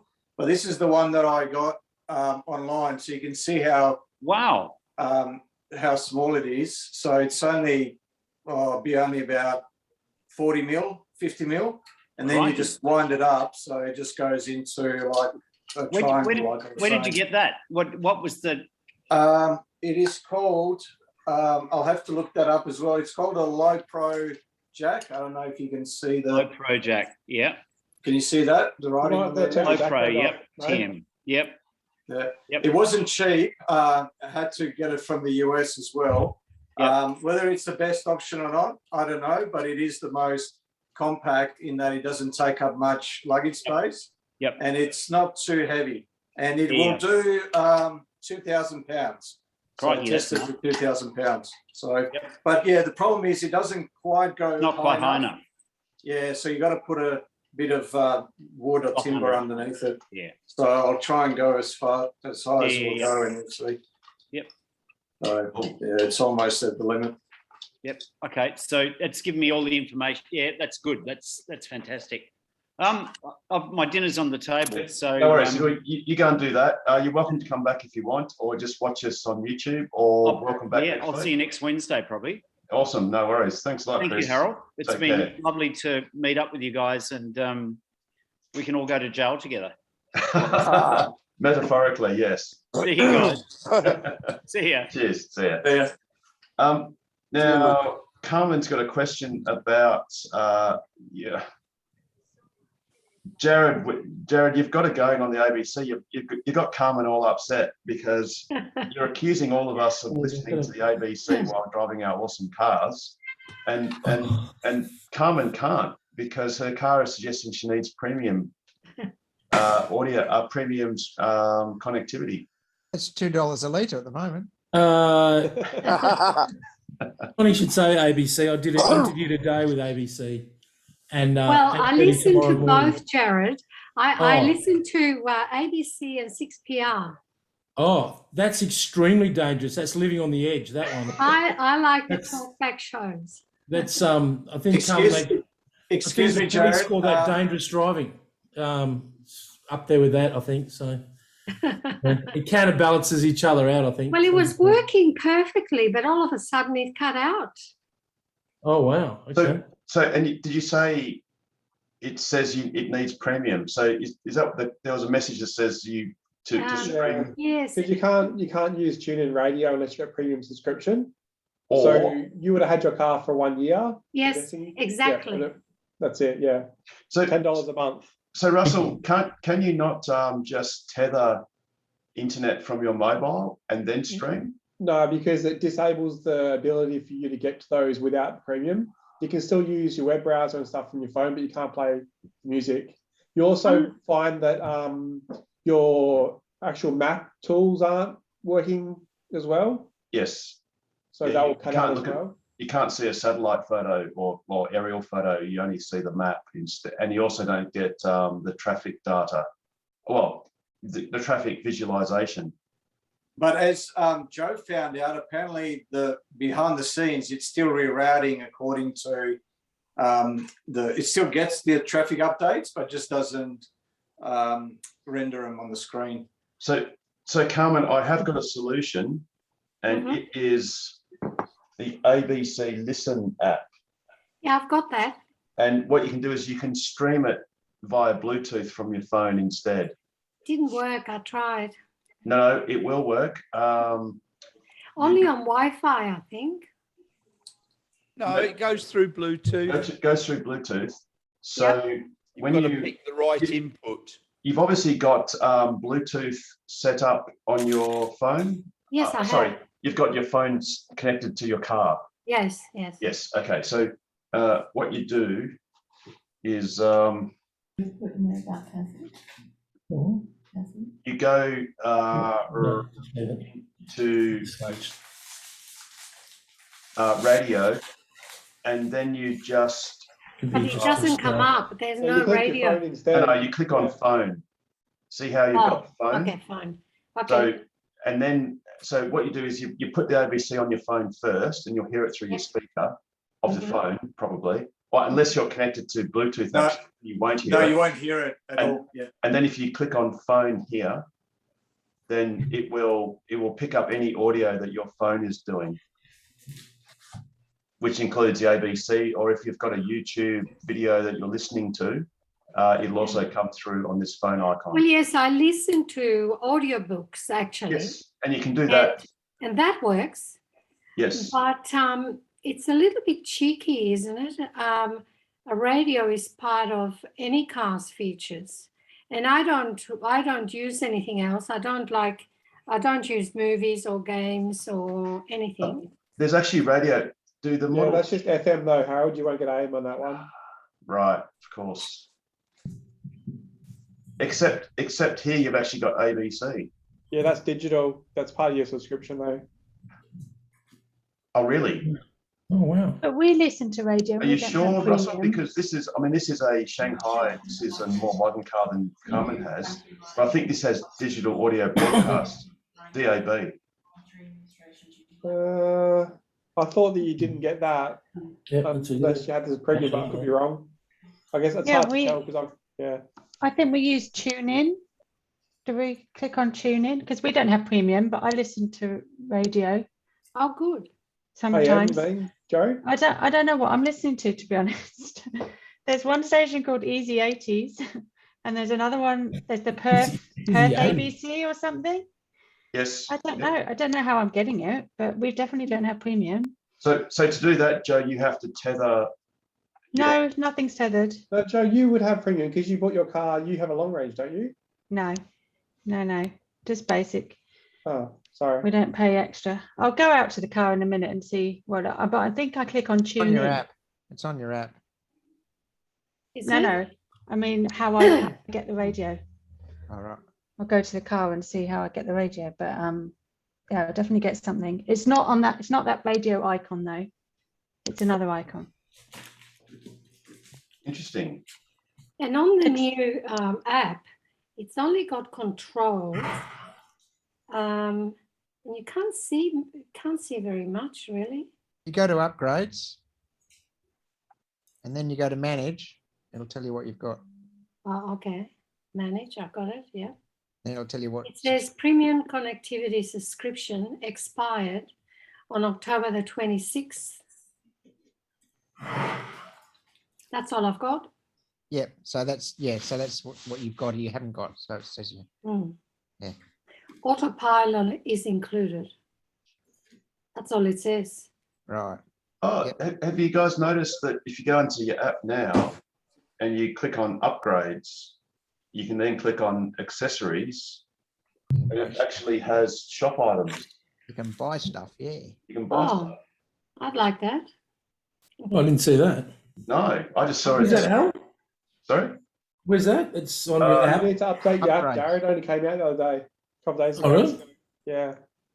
And Carmen, I just thought with all that money you're saving on your insurance now, you should be able to afford to buy the. Oh wow, that is new. That's really cool. That's Yeah. I didn't know that. There you go. I can afford to buy it. It's not a problem, but I choose not to because I think it's silly. A car should come with a radio. It does come with a radio. Yeah, but it doesn't work. Mine works fine. There's no other car that you have to pay a subscription to use. So that's It's a little not bit just for the poor. radio, Carmen. It does a lot of other things as well, the subscription. Yeah, but I don't want to use anything else. What about your karaoke? You'll miss out on karaoke on the way to work. You wouldn't want to hear me, I can assure you. I'm talented, but not in music. Harold, with that new app, I find it horrible when you want to try and change the charge level of the car. That little dot on the sliding scale is a piece of shit. It's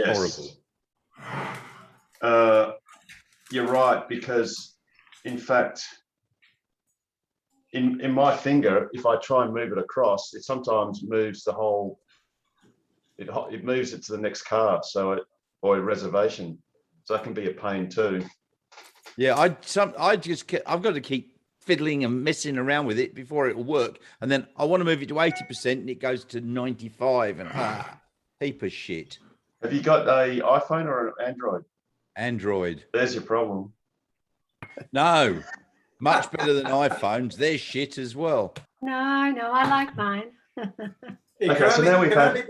You don't understand technology. So we've now just ended our grumpy old man segment, and we'll be moving and along. I am a grumpy old man. iPhone versus Android wars. Here we go. Speaking of apps, what I am looking forward to is when you can change the charge rate of your car from your app.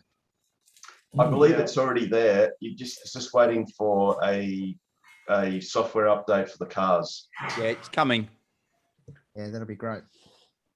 Question, guys. What about the Waze app and running that? You have I to think run Russell. it on your I think phone. Russell uses that.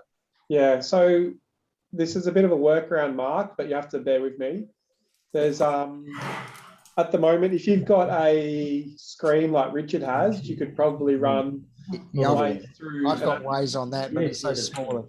Yep. Nothing's as good as the Tesla. Yeah, but unfortunately, you can't natively have Waze on your large screen. There are apps you can buy that let you share your screen from your phone to the device, to the actual your car screen. But that takes away all the other stats for your car, like your indicators and your speed and stuff. So what I do is I run a second phone in my car. Can we have a second? Can whoever's talking, can you mute? Because I can't hear. There's still a lot of talking going on. It was Jared. He's muted now. Okay. Sorry, go ahead. Sorry. So what I do, if you have your phone, your personal phone that's connected to your car, and you want to listen to the radio, it won't take the audio from your phone. So you can see the Waze in your phone, but no, speed camera ahead will come up. So I actually have a second phone in my car that's tethered to my other phone that runs Waze, and the speaker from that phone, I then listen for the alerts. Then I just glance down to where the charging bit is there and see the phone if something pops up. But unfortunately, there's no real good solution. Are we talking about running Waze in the Tesla? Yeah. Yes. So if you Google Tesla Waze, I'm not sure whether you guys know about this, but there is a Tesla Waze website that you just run in your browser. You can still have, your music controls and everything, and your normal car controls, and it just runs on the browser on the side, and it's just Waze like live in your car without any installation or anything. So But when you start driving, that disappears. Does it? Yes, it'll work perfectly well while your car's stationary, but as soon as you're driving, the web page disappears. Can't have your browser open while you're driving. All right. Never really tried it when I'm driving, but I'll keep that in mind next time. No, we tried that. I Googled it and sort of said, oh, cool. But then went to go use it and sort of thought, well, that sort of is a pointless. I can't see the speed cameras now. Because I think there's some states in the US where it allows you to keep the browser on while you're driving. So maybe it works in those parts of the US. But... Yeah. So that's most of the states. That's all of the United States, or most of them. And right. Thanks, Russell. And in Europe, you can actually drive around with your web browser open and running. And Netflix playing. in Australia, you can't. Yeah, in Europe, you can actually smoke a cigarette while you're driving. And, yeah. Also, Mark, not a lot of time, but some of the time, my wife's in the passenger seat or I'm in the passenger seat as well. So having two phones in the car, we usually just alternate. Whoever's not driving, Waze runs on their phone. So you sort of have that ability as well. It's not ideal, but it's still a good workaround. No worries. Can someone explain to me what Waze is? Is that like Grindr or something, or Tinder, or Very is close? Very what close. is it? I'm sorry, I don't know what Waves is. You know what the others are, though. Waves to me was something that you'd find down the beach. Is it Carmen? Are you with me on this, Carmen? Yeah, I agree. Please tell me, Carmen, that you don't know what Waves is, because I don't. So Well, I don't actually, but I just assume that it's something to do with the digital access to something. Is that right? It's mapping, and whenever you drive past a speed camera, or if you drive past I've seen that. Right. You click it on the screen and it shows up, and then everyone else who drives past it gets to see, oh, there's a speed camera there, or a multinova's just turned up, and they turn up in minutes of when the police turn up at the locations. And does it actually work? Does it? Oh yeah, it really works really well. Oh wow! Okay. And you'll get warnings like speed camera ahead before you even get there. I've never seen it. Yeah, it works all over the world. It's really good. Oh, I think it was in Europe. It was called Squealers or something, wasn't it? Yeah, and you can tell when there's RBTs and all of that sort of stuff. Yeah, great. So yeah. But also you can pick up a date while you're there at the same time. So if I search it now on Safari, just look for Waves. Just Waze, download it on your phone. It's in an app. On your app store. Oh, in the app. WAZE, Carmen. Yeah. Oh, okay. Works really well on the iPhone. The Androids, it doesn't really work. Okay. Yeah, well, not much does work on the Androids. It's mainly on the mainly for old people because they've got big buttons. So look, I'm a grumpy old bastard, and it works for me. You've got a Nokia Android, haven't you, Nigel? He's still running extensionally with his car. What are you talking about? The app as well. When you compare the traffic routing from the Waze app to the Tesla screen, I often find that the Waze picks up the traffic far better than the Tesla map itself. And I generally use the mapping of the Waze app over the Tesla directions if charge isn't a problem, if I'm heading somewhere. It generally will go the same way if there's no traffic, but once there's traffic, Waze works far better.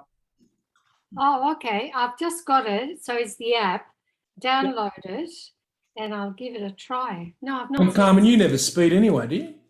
Oh yes. You're a very conscientious driver. I have lost my license. But you found it again. It was just to the cafe, wasn't it?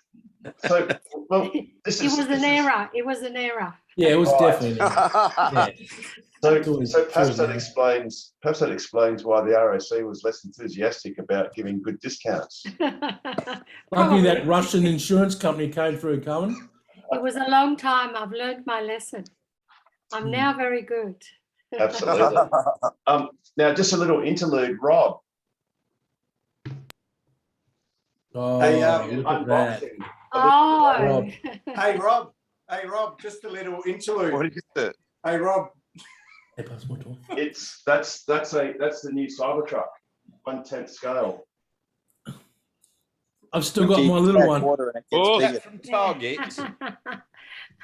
Oh, Rob's not happy. He was the first one in WA to order one, but he still hasn't got his. That's the small one. That's because Rob lives in Mandurah, and it's another state in Mandurah. So it takes another 5 days to get there. Australia Post.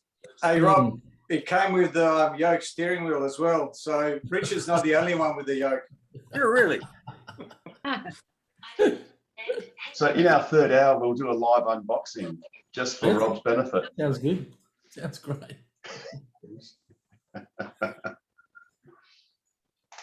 That is so cool. It is. I'm buying 8 for Christmas. Oh, so you got How it, many? Pete? That's I awesome. need, yes, I need to get all the kids to have one. Otherwise, there's a problem. Yeah, have you ordered them? Yes, through a toy shop. Okay, yeah, because they're sold out in Target.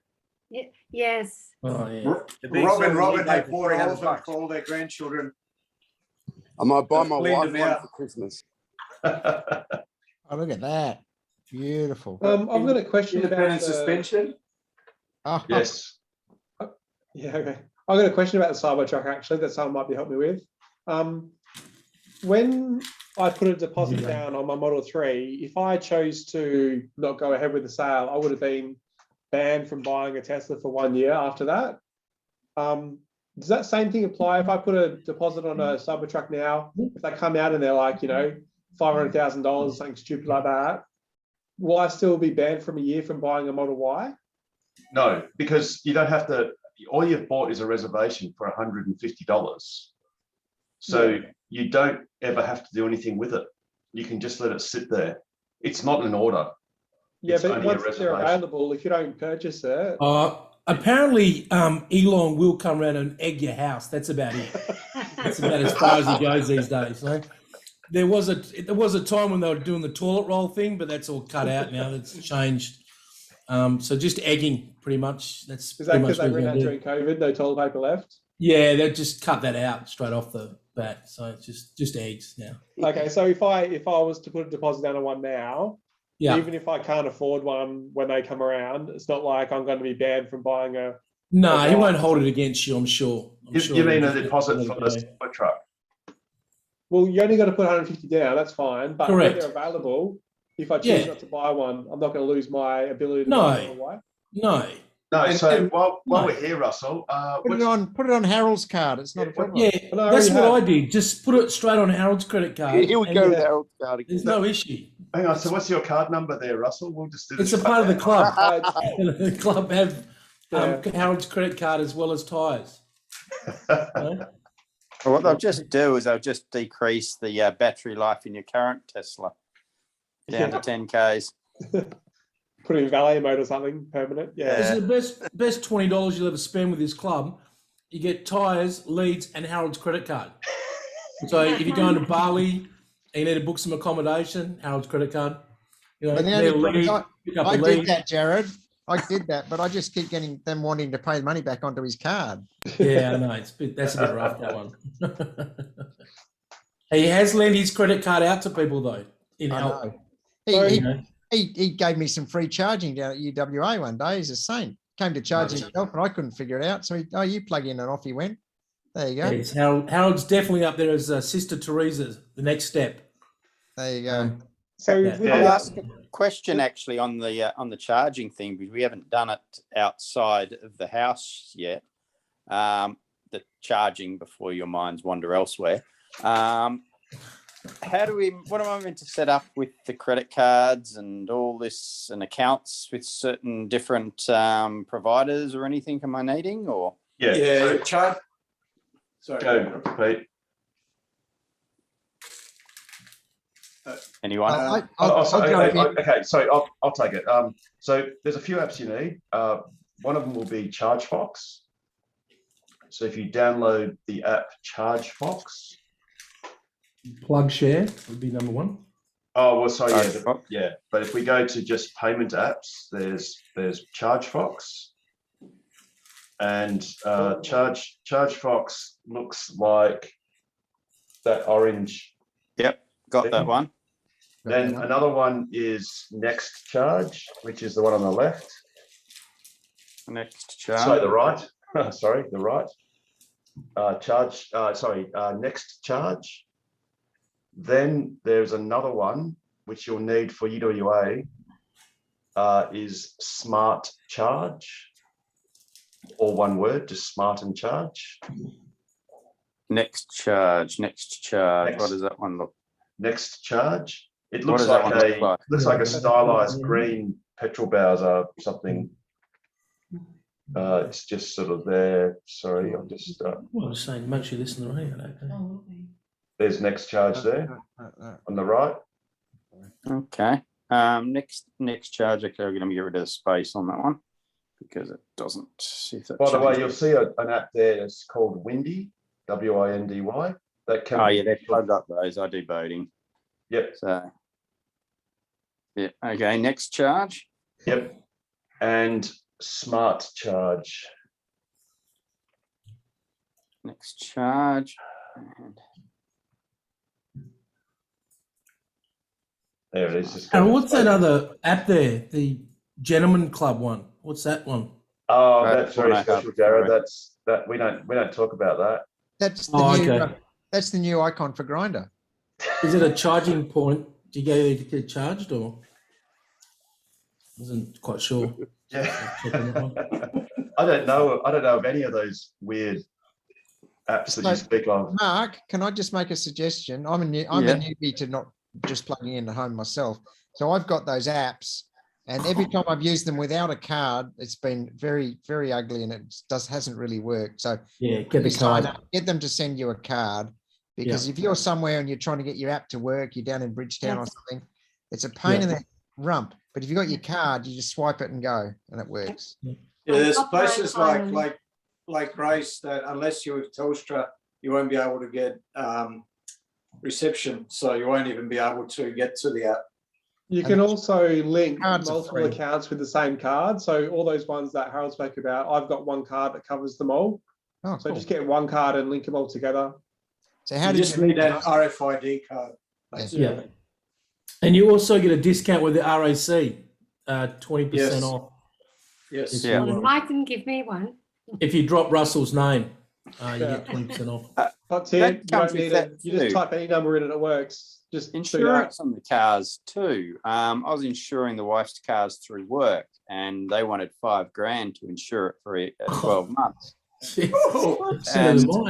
And I sort of said that sounds a bit wrong, but then they Tesla said go to RAC, and it was $650. Yeah, 12-month insurance. Don't tell Carmen. Oh. Yeah, Carmen, have a lovely night. Carmen's having a conniption. Carmen signed up with a Russian agency. Yes. From Queensland. Russian Automobile Club, the RAC. But I don't she think gets one bottle of vodka a year. But I don't think that Mark has lost his license like Carmen has. So no, but if Carmen does crash her car, they do give her a replacement tractor. For use of time, so. Oh, it could be a Cybertruck. It might be a Cybertruck, Jared. Listen, cover your ears because I have to tell Nigel something. You don't want to hear this, Jared. The Waze navigation says it's the best navigation app out there, includes edited maps, etc. And for iPhone, there's 7 million of them out there, and for Android, there's 8,407,000. And 6 of those work. Yeah, that's right. Exactly. You lot have got no bloody idea what you're talking about. No. Because that's because the average Android user has got 3 Android phones because he needs 3 of them to get one to work. No, it definitely has one, Nigel, for Androids. Yeah, it doesn't work. We said that. Yeah, it's a standard issue phone down at the men's shed that they use down there. It's the Android. Yeah, so as someone just said, it's the 3-phase Android. Actually, so who was it? Jared, you were talking about Carmen getting a loan tractor. Yes, that's correct. It's part of the package. And she gets a liter of vodka. I wonder if it's at Christmas time. I wonder if it's one of these. Oh, that's the Russia. Oh, that's it. Farmer, I don't know. He put some V8 in a tractor, and he's just making donuts and doing lots of shit with the tractor. The tractor goes like crazy. Oh well, that sounds okay. You'll be okay with that, Carmen. It'll be good. I once saw in Europe, I was in a chateau, and I saw the princess of the chateau riding one of those on a Sunday, doing her lawn. It's quite funny. Absolutely. Standard issue, really. Standard practice. Cool. So we've done our ways. Oh, we've got Grumpy Old Man in the background.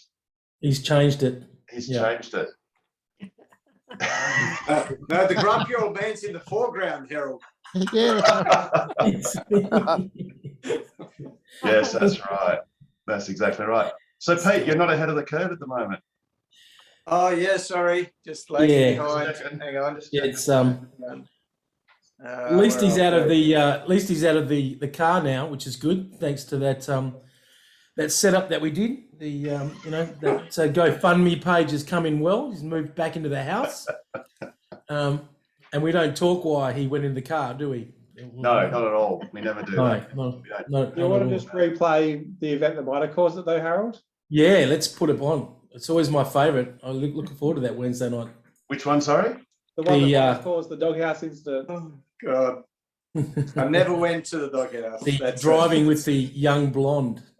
That's a nasty rumor. Oh, sorry. Yes. Yes. Yeah. Sorry. It's been a long day. It's not getting any shorter, brothers. I'm sorry about that. You just talk amongst yourselves and. Just going back to Waze, I'm Android, and I've just downloaded it. It's fine. But you select your car, and you have to choose gas type.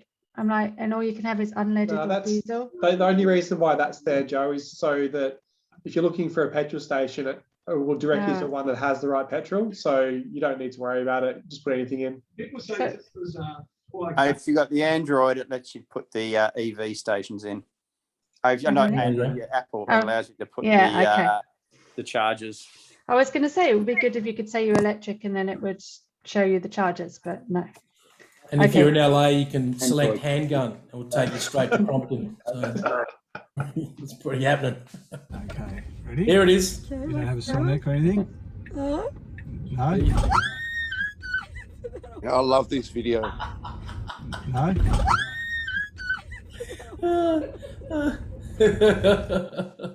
It's so good. It never gets old.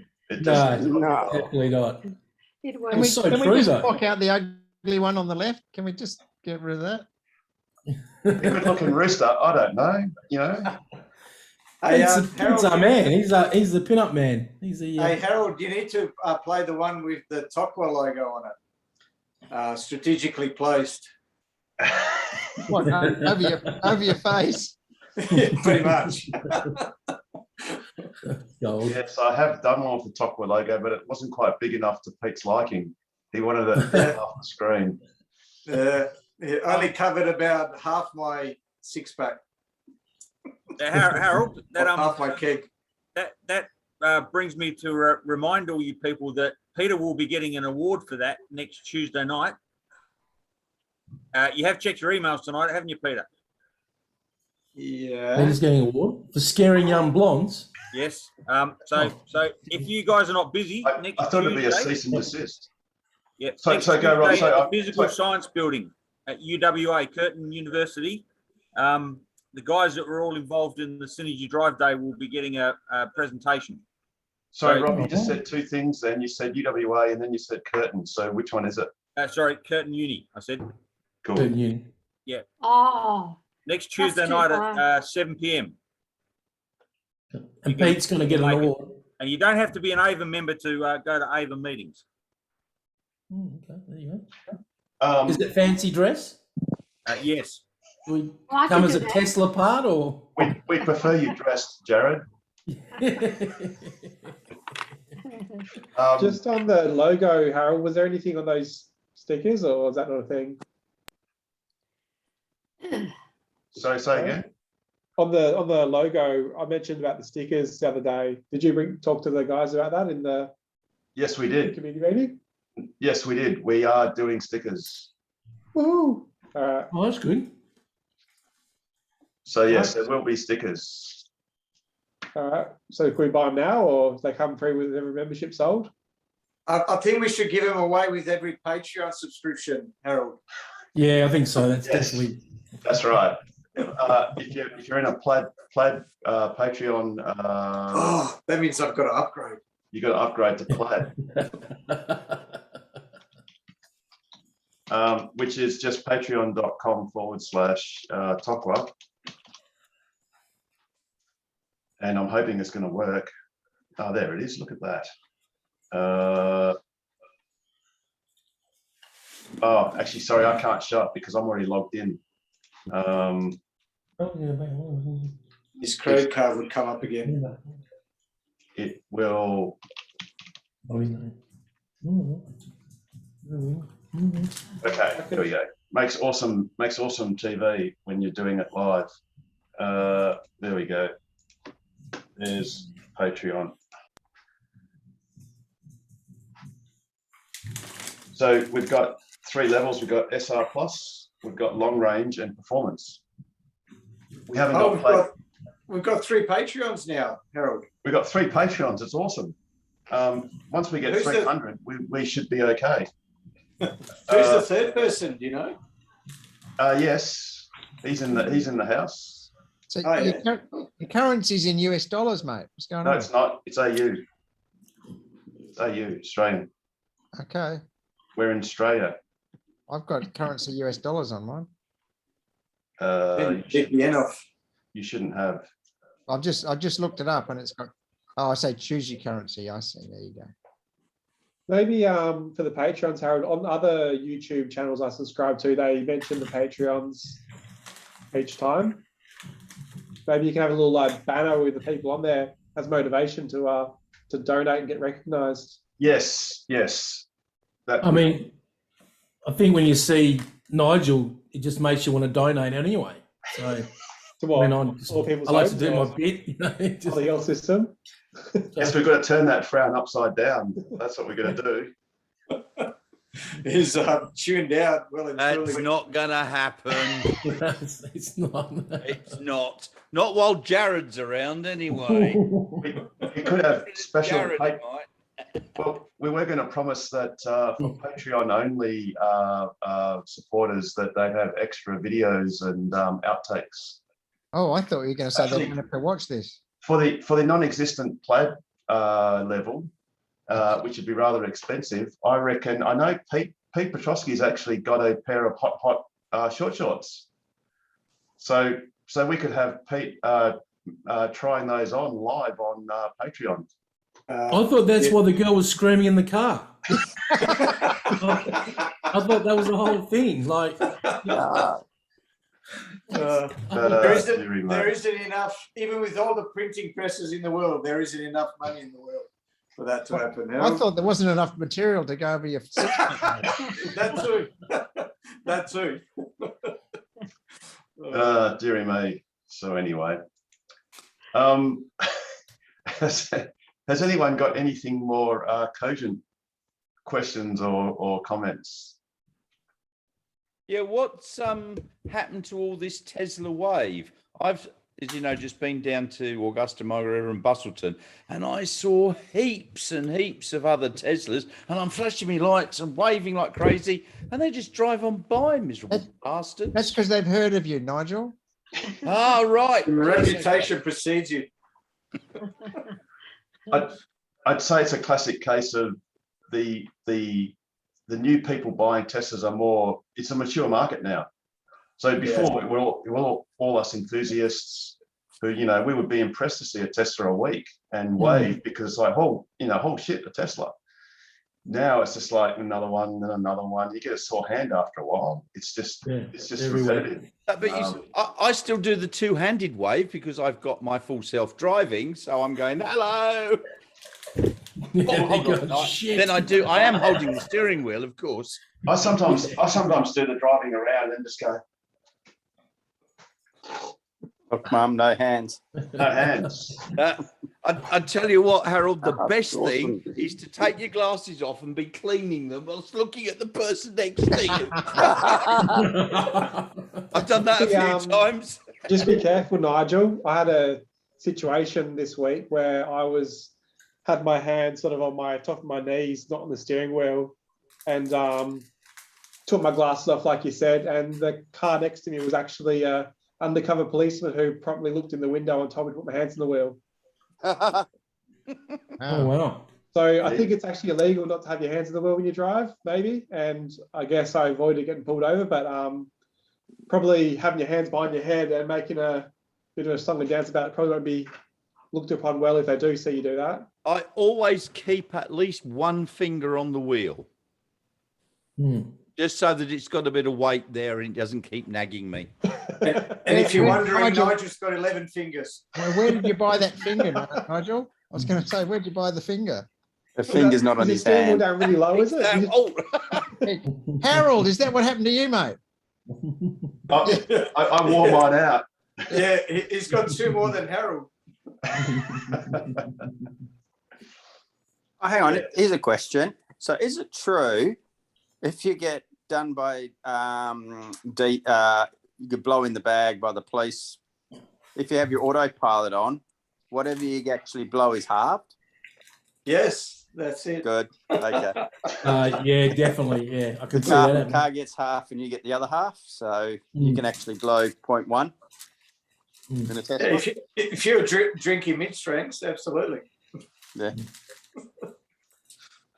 Hang on, I think that's probably a good point yeah. Probably have something like this. 8, it's 910. Sorry. The following segment is general in nature and shouldn't be taken as personal professional advice. Listeners should seek their own independent assessment from a qualified advisor and not rely on the general nature of information in this program. Sounds like 2 weeks. 2 weeks. 2 weeks. That, by the way, Pete and Rob, is the synthesized voice I was mentioning the other day. Very natural. Really? Very natural sounding. Yeah. Very natural.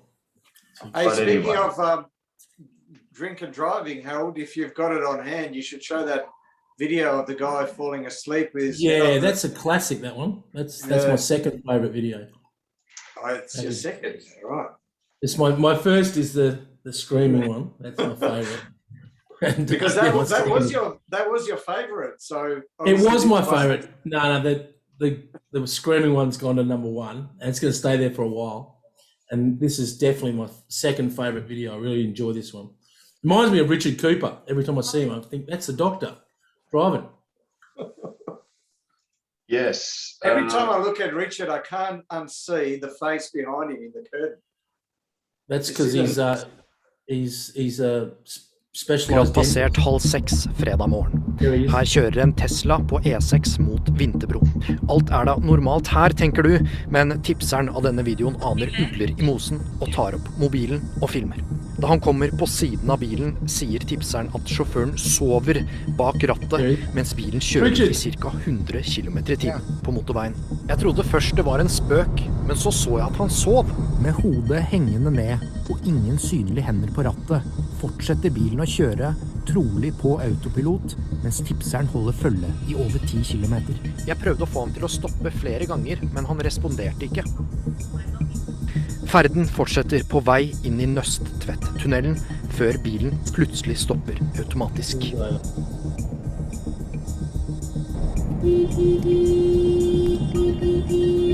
Føreren er fortsatt i tilsynelatende bevisstløs tilstand.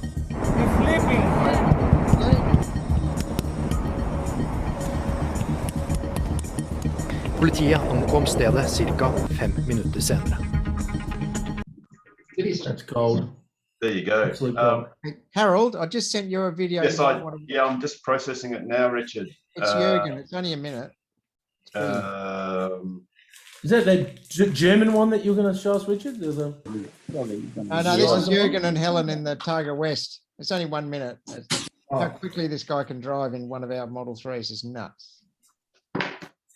Okay, I'm just about to process that. Hopefully, the great thing about YouTube is it does do history on multiple devices. Oh, look at that, it worked perfectly. Okay, just give me 5 seconds. 3 right 40, 3 right at T bump, 50, Turn 3 left. Straight through dogleg for 200. Turn 3 right. Into 3 left. 200. Turn 3 left. Bump at give way. 100. Caution, 3 right at T, 200. Over brow, 50. Braking downhill, turn 3 left. Danger, bump, danger. 3 left again. Stay right, straight over bump up. This is where your oil and water and stuff is. Stay right, straight over bump down 50. 3 left right. Inside the island, 200. Go, go, go. Kink left right.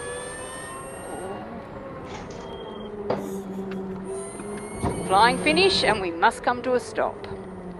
At the Here we go. Yeah, it's awesome. That's That was awesome, Harold. Is that a Model 3? Yeah, performance. The only thing different between that performance and the one that Richard and I and a few of us have is it's got slightly stiffer suspension, high temperature brake fluid, softer rubber, harder disc pads, a roll cage, and that's pretty much it. And a better driver. Oh yeah. Yeah, a little bit. Is there a link to that video? Is that from? Is that like your own video? No, I just literally then I went Targa West Tesla and this came up. Ockiva. Copy that, Richard. Cheers. Does a club sponsor him? We yes, do. we do. Oh well. So, just as Pete was going to rudely interrupt me, Tokwa does sponsor, because as you can see, Logo on the roof. there is a logo on the roof, which demonstrates the commitment that Tokwa has to the Tokiva racing team. Yeah, They pay for the So petrol. Harold, you might want to mention what Tequila stands for. Tesla Owners Club, and EVA is Electric Vehicle Association. Well, the Tesla Owners Club of WA and Australian Electric Vehicle Association. So you can see the sort of the dual logos here, AEVA and Tesla Owners Western Australia. And then you've got the main logo there. So Harold's had a bit to do with that. Yeah, I just sort of facilitated that to happen in cooperation with John Edwards. I think you did a little bit more than just facilitate, but It's what it is. So yes, we are sponsors. There you go. And it's a great cause. And you know, the great thing with that team is it'd be lovely if they just got banned, because it's not fair being an electric car and you always beat us. A bit like, you know, you could imagine that perhaps there were some horse races and then someone in this really super slow horseless carriage came along and all the horses laughed and the jockeys laughed harder until a few years later, you know, the horses carriages beat the horses and then the horses banned them and said, no, we want our own races, thanks. Yeah, but they didn't win by much. They only won by 8 minutes. Yes, that's right. I know, you know. Well, I believe one of the members of Tokiva was telling us that on the last, what was it, Rob? It was the last leg. Jürgen was 8 minutes in front and basically said, look, I'm just going to take it really easy and just wave to the crowd. And in that last session, he beat all cars, like all of them. All the best. Even the outrights. Because he was relaxed. It was a bit like, you know, Melbourne Football Club, you know, in the fourth quarter, they just went, we've already, you know, we've already fun. We might as well just relax. And he just went faster in a super relaxed mode. Just something on that too. I mentioned this a few weeks ago, but I'll mention this again.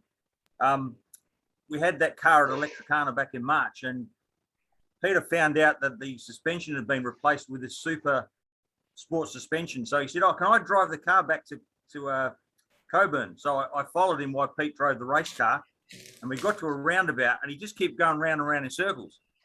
And I'm like, "What the hell is he doing?" But he just was testing out the suspension in the middle of the bloody public highway. I couldn't bring myself to get off the roundabout. It was too much fun. Was it very different, Pete? Oh yeah, yeah, definitely. Watch out. Which is going to change it. Been there, done that. Been there, done that. Yeah, because the Darren and Nigel Ball, they've replaced their suspensions as well. Same setup. And yeah, I'm thinking about doing it. It's bloody brilliant. The only thing is it sits a little bit lower. So it sits, I don't know, 20, 30 mil lower or whatever. I mean, it's adjustable. But yeah, a couple of times I've scraped the underbottom of my front spoiler just on curbs when I go and park, etc. So I'm just afraid that I'd knock the front spoiler off if I had it. So I might see if I could still get the slightly stiffer suspension but keep the same height. You probably won't be able to, mate. Yeah. Yeah, no, it's probably brilliant. Has anyone had any experience putting any aftermarket body kits on their cars in Perth? Richard Cooper? No. Oh. I put mud flaps on. Well, that's a body kit in it. It's a part of it. Jeez. Oh, okay. Some people have done the spoilers, for a long range or a standard range, they put the performance spoiler. I was more thinking about the splitter at the front and then maybe like a more sporty looking rear rather than just the curve. There's a nice subtle diffuser you can buy. Yeah, okay. Is that just off some website? Is that? No, I've just seen them. Yeah, these cars all done up. They look quite good actually. Yeah. Okay. But, yeah. Question: do you guys get chips on the very front of the front? Only if I order fishes at the same time. I just have them on my shoulder. I've got PPF on the front of mine, and it's fantastic. But Pete is a well-balanced man. He's a chip on both shoulders. Actually, know that. Yes, do you bother getting it vinyl wrapped or anything on the very front to clear it? I got mine done the day I got it, and 35,000 Ks later, it's the best thing I ever did. Literally, I went out yesterday, and the covered car was National Route 1 South Coast Highway. The car was covered in dust, and I've got a blue. So a blue would swirl to the max if it's pretty dark. But I just hosed it off and just got my chamois and just cleaned it off. And it's just so easy to clean. It always looks gorgeous. If you do swirl it, it just self-heals straight away and you don't get stone chips. So yes, it's expensive, but it's best. I've got PPF on the front of mine and it's really good.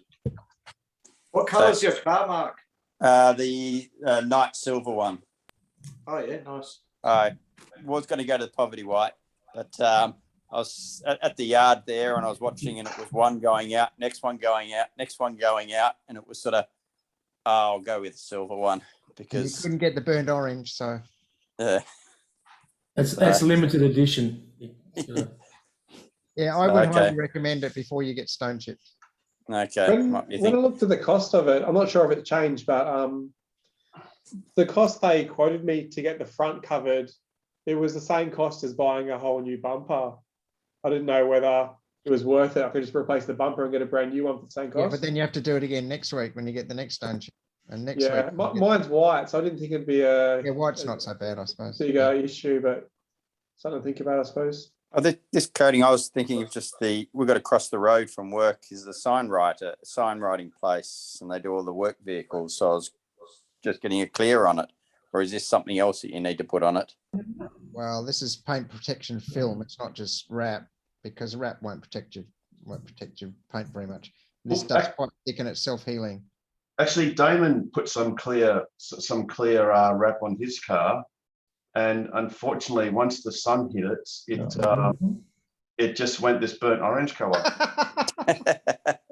I don't know why. It just happens. Even the girl's photographing it. She couldn't believe it. She couldn't believe it either. It's amazing. It's gone burnt orange. Hey, Harold, The good thing about it, when he puts it away at night, it goes clear again. Yes, it does. Go, Pete. Hey, Harold, you're fast becoming a Tesla colour snob. Calling people's cars poverty pearl whites, calling them burnt orange. I worked out why. Because because you've got the only colour that they don't make anymore, or one of the few colours that they don't make anymore. Well, maybe run brown. I must admit, I was the only person that had that colour in a Model X in Western Australia until a gentleman by the name of Chris. He's blind, isn't he? He imported one from Melbourne, and it looks very similar to mine. But yeah. I've got to ask now. This is in all seriousness. This is quite burnt orange. Maybe in that photo. It just is. But it's just in that photo. Well, but it doesn't look anything like that in real life. But it looks like the logo behind you. Except there's one thing. This was ABC News WA Saturday on the 6th of the 3rd, 2021. This was broadcast by the national broadcaster. The girl in the background looks like a Minecraft character from the kids with the clothes, doesn't it? That's a bit. Looks like a rave party. Yes. Yes, and Damon had a very interesting story about what he saw her doing in the car, but we won't go into it. There was Elon Musk had I caught an interview with him the other day, and he spoke about the default color for Teslas in the future might not be white. Yes. For too much longer, and they might be reviving back the light silver and things. So you might actually have your color available for your Model Y, Harold, in time. Wasn't the default black, Pete? It was. Yeah. It was initially, and I think it still is in China. Yes, it is. Yes. Yeah. Oh, there you go. So you can very easily tell if there are foreign destined Model Ys or 3s in China. When you see the drone footage over the big car park, if it's mostly black, then you know it's the local deliveries. And if there's a huge pallet of or a huge slab of white cars, then they're just for export. And obviously, like right now, if they did drone footage over Shanghai, it would be all export cars, because that's exactly what they do at the start of the quarter. Hey Harold, what about Hong Kong? Do you know, is there free color black as well? We can check on the website. Because that would be handy to find out, because if we see a lot of right-hand drives with with black, and if that is the standard color for Hong Kong, then we know they're not heading to the UK or Australia. Well, I've tried to send a message to a couple of the drone flyers in China, in Shanghai, to ask them to go lower so you can actually see the steering wheels, because then we'll get a better view. You can sometimes tell because there's just this little vestige, particularly in the all white interiors. You can sort of just see the vestige of a steering wheel on the right-hand side as you see it, which is obviously on the left, which is the other cars. Sorry, Pete, you said Hong Kong. That's in Asia, so that would be in English, and we can throw this up. So the Model Y, and we order now, which I wish we could do in Australia. Yeah. So, oh, look, the picture of it's right-hand drive. There you go. Yes, it's right-hand drive, and notice how it's 329 Hong Kong in white, and black it's extra. So white is the preferred color, default color. Well, and red's actually the premium color. Same here. Oh, right. Okay, cool. So yes, so pearl white is the default color. It's interesting that they've got the wheel arches in black. Interesting that they didn't color code those. I presume that would be a cost thing, perhaps, or maybe they're just keeping the same style as the. Actually, the other colors, is that follow for all the colors? Yes, it does. Yeah. That's the protection. the paint hard protection. plastic protection on it. Yep. Yep. So I don't know if they do that for the Model 3s. If we try Model 3.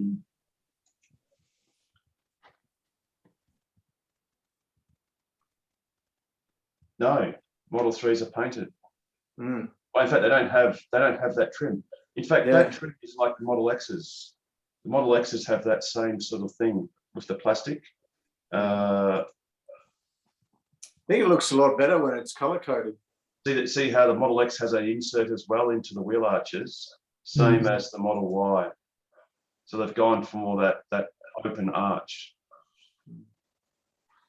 But unfortunately, in Australia, you just don't. If you manually go in and go to order now, see what you can do. If you want to set your phones up so you can tell if the order page opens or not, you can, if you just edit this and say, hey, you, so you've got the Model Y design, when you hit enter, what comes up is a error 404, which for some reason is taking its sweet time to do. But that's what you get, is an error 404 with a Starman stylized roadster. Same error as Facebook gave you during the week. Yes, apparently, was it Telegram? Did they get 70 million new users? Oh wow! Overnight. Hey, did you hear William Shatner's going up in Jeff Bezos's? Yeah. For 15 minutes. He's 90 years of age. Yes, it is. It's got to be the oldest man in space. Yeah. So apparently there was it Jeff Bezos's brother or someone who was 82 that went up the first time? Was 82? Yeah. 82. Or someone in that it was first the flight. lady. Hey? Oh, the lady, was it? Yeah, she never got to go up in the 60s. Yeah, that's right. She was the Gemini. She was the Gemini 8 or something. Gemini.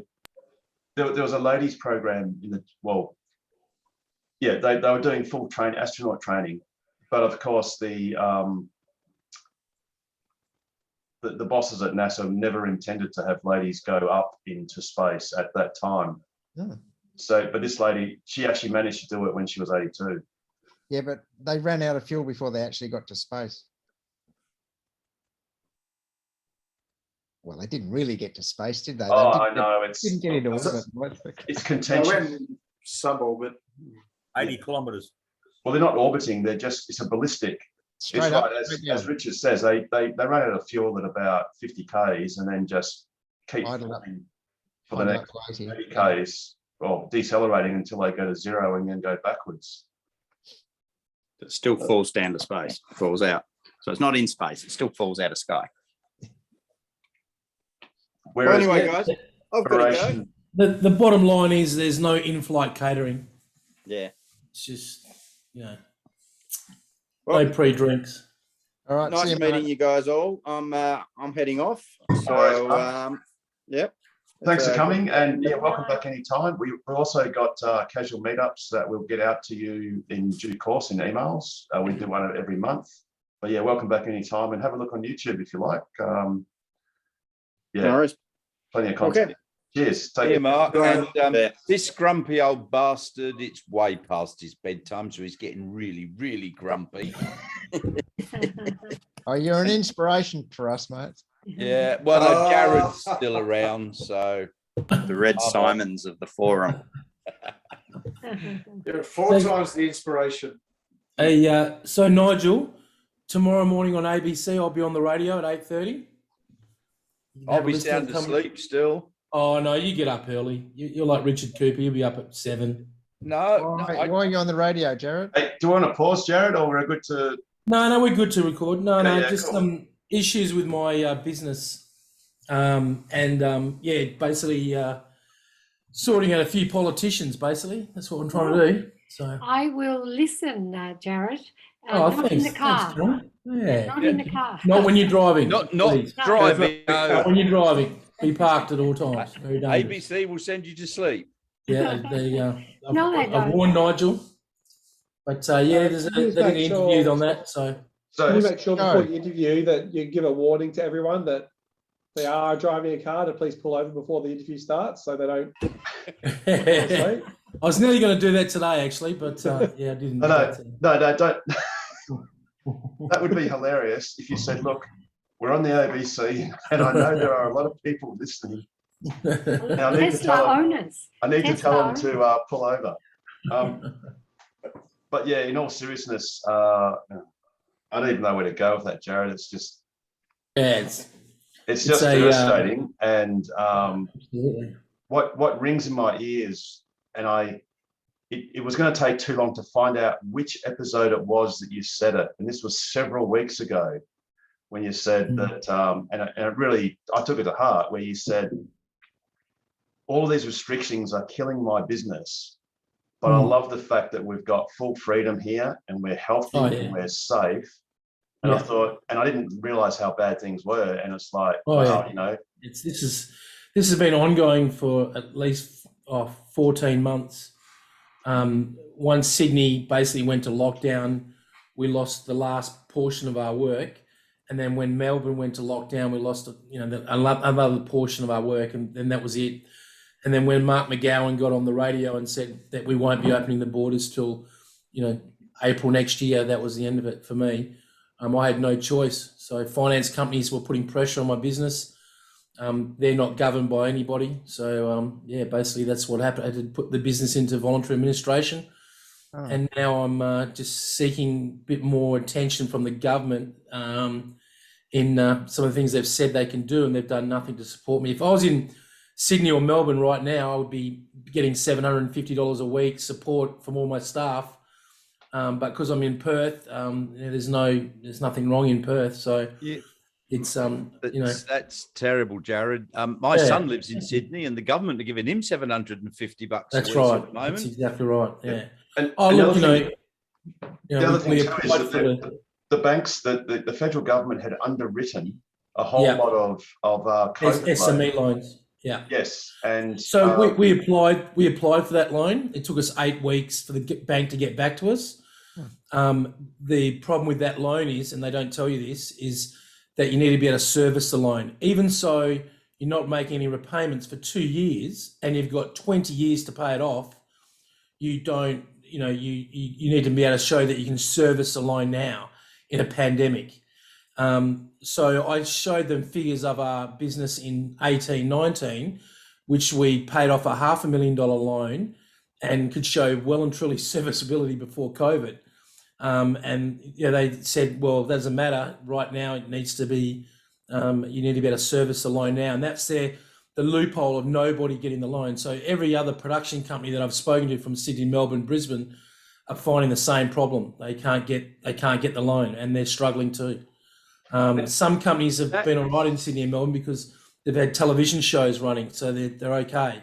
That's ridiculous, Jared, that you've got to prove in the pandemic where you're struggling that you can service the loan. Yeah, correct. Which is what you're getting to get you through. That's ridiculous. But it's not just service. But what the actual implication is, you don't have to you don't have to service the loan for the next 48 months, for the next 2 years. Yeah. But you've got to show that you can afford to service it now. Yeah. Which by definition, that's how the government have got away with not doing it. So, and that's the fight that I'm taking to them. So, I've lost my business. My business is gone. It's in involuntary administration. It's gone. But I don't want another business, because I was the biggest lighting company in Perth. I don't want another business to fall down and not be able to get that loan. So I'm going to fight them as hard as I can so they can wake up and see that they're not doing the right thing. And if maybe they've made a mistake or something, but it's a little bit beyond that. But they need to understand that they need to help other people. And I'm cool. Don't get me wrong. I don't want somebody to die at a concert that I provided the lights for. That's not cool. And I don't want the borders open. I don't want to live like Sydney and Melbourne are living. I think we're so lucky the way we are. So if I lose my business because of that, that's fine. But you at least you should be supporting me. And they're not supporting me. It's like, go away. And that's the bit that annoys me. And you explain to them that this is what you need. And we were only applying for $2 million. You know, that's all we needed. It was just to pay out all our loans. And once the government took the regulations away in March, basically we couldn't, you know, it was open slather to the finance companies to just start going hard on people. You know, the last gear that we provided was the AFL and the Brownlow. And then the next day I waited for a phone call on Tuesday morning from the bank, and they phoned me at 9 o'clock and said, sorry, we still don't know what's going on. We can't help you. Well, at 9:30, I signed papers to put the business into voluntary administration. And I've been contacted from every company all over the world, Germany, America, you know, Singapore, New Zealand, all companies offering support and understanding it. But there's nothing anyone can do, but the government should be supporting us, and they're not. You know, and that's just, they've got to be told. You know. And what does Mark McGowan say when he tells us all that life is normal in the West? Yeah, He hasn't replied. He hasn't replied. We've sent emails out to every politician, and we've been bombarding it for the last 3 nights. And yeah, my wife's done a great job doing all that. Thank you, Renee. And basically, you know, we've sent it out, and a lot of politicians come back with, you know, what electorate do you live in? I mean, who cares what electorate you live in? Frontier's done shows in every electorate in this state. So the business operates in every electorate. Yeah, correct, exactly. We do shows everywhere, so it shouldn't really matter. But I've made a bit of headway with a couple of politicians recently today. So I feel that we're going to get somewhere. I've been to a lot of them on my other matter, and they all say follow the legal system, and they don't do anything. Yeah, I think the only fact that because there's a federal election coming up, I think something will change very quickly. That's what I think. Well, the thing is, Bartlett lives in Perth, and he wants to do an interview with me on 60 Minutes. So I want to take it to another level. So I'm quite happy to do that. Tomorrow there's a press conference being put on, and yeah, there's a few other things happening. So we're just going to take it to him. You know, I've got nothing to lose. Yeah, It's devastating. It is devastating, Jared, because you are the poster child of someone that says, look, we've got no work on, it's killing me, but I'm all for it because it's the right thing to do. And we have been living, we are living in a paradise. We absolutely are living in a paradise. I mean, the biggest thing I've got to whinge about is, because, you know, at the moment, we officially have 0 restrictions in this state, inside the state. But I have a gripe at Bunnings when I go there, and they make you go in one entrance and go out the exit, and you think, well, technically that's actually no longer the case, but, you know, I don't care.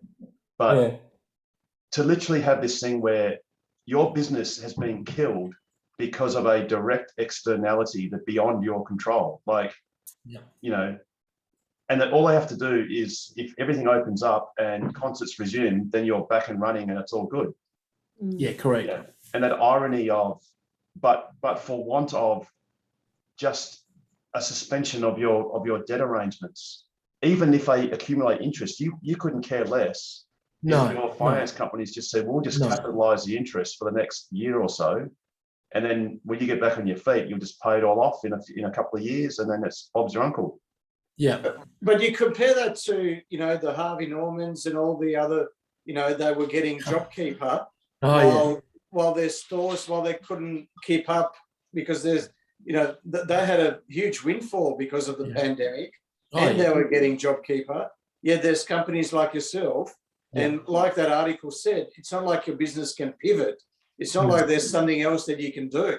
No, that's right. No, we couldn't go do lighting at weddings and stuff. We're geared up and set up to do high-end concert productions, and not with a $50,000 light, you know. Correct, exactly. I mean, you know, the average cost that we're hiring out gear for is somewhere between $25,000 and $50,000 a night. So no production, no band in Perth is going to hire our systems, and you know, it's just we need those internationals to come through. We were just surviving on domestic work, and we got lucky with the football on the Brownlow, but that was just 1 month. You know, I need to do 5 of those shows a month to survive, and we just we couldn't survive. That was the bottom line.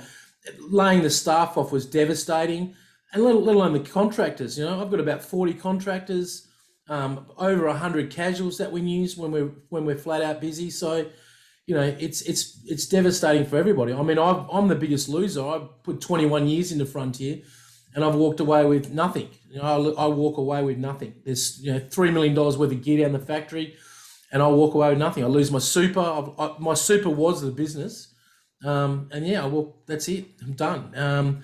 So that's the upsetting part for me. But it's only money. I know that sounds a cliche, but it is only money. I've got my health. I haven't got cancer, so I feel kind of good about that. But the point that annoys me and makes me upset is the politicians are telling lies. They're telling blatant lies, and they need to be accountable for those lies. And if I take it to them, then I'm going to take it to them. Simple. Look, the domestic violence is really bad. I have clients, and there's lots of other big problems. Some of them can't get operations. It's not what they make out it is. No, it's definitely not.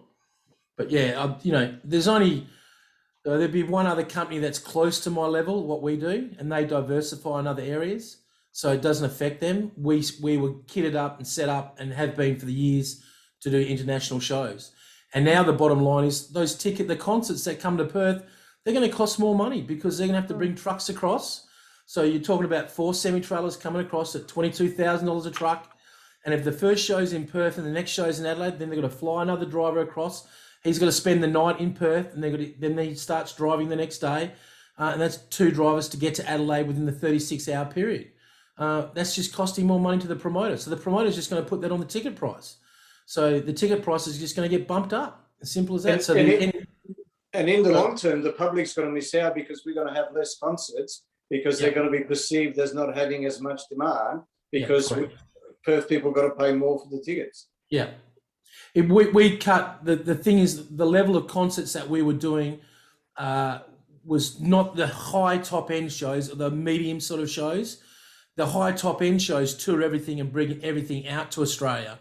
And we only supply peripheral stuff for those shows. It's the medium level shows that we do that we were providing everything, and that was enough for them not to bring the gear across the Nullarbor to save their money. Now they're going to have to bring gear across the Nullarbor. That's going to push up the price to the consumer. That's where that's going to happen. So, you know, we invested the money in the equipment that's available in Perth, and that equipment now will be sold off and gone to Sydney or Melbourne, and it won't be available in Perth, and then so I have to bring it across. So that's the sad part about it all. How many full-time employees did you have? Full-time at 15 before COVID. Right. So 15 full-timers, and then we just use contractors, a lot of contractors, and then a lot of casuals. We don't have to provide staff generally for a show. So for a show, we'll send out three guys on a show. The promoter provides the labour. So he provides the people to unload the trucks, stay around and help support, put up the gear. They're on a call time. And then that's all paid for by the promoter. He pays for the electricians, he pays for the riggers, he pays for boom lifts. That's all paid by the promoter. We just supply 3 people and they go out with the equipment. And 3 guys is normally about 2 semi-trailers of gear. So that's about a standard size. So we didn't need a high level of staff all the time. We did use casuals to help prep in the factory, but that's the sort of staff that we had. And finding those guys now, they're gone. Most of them are gone onto the mines or other things because they can't just sit around and wait for work. I can't afford to pay them.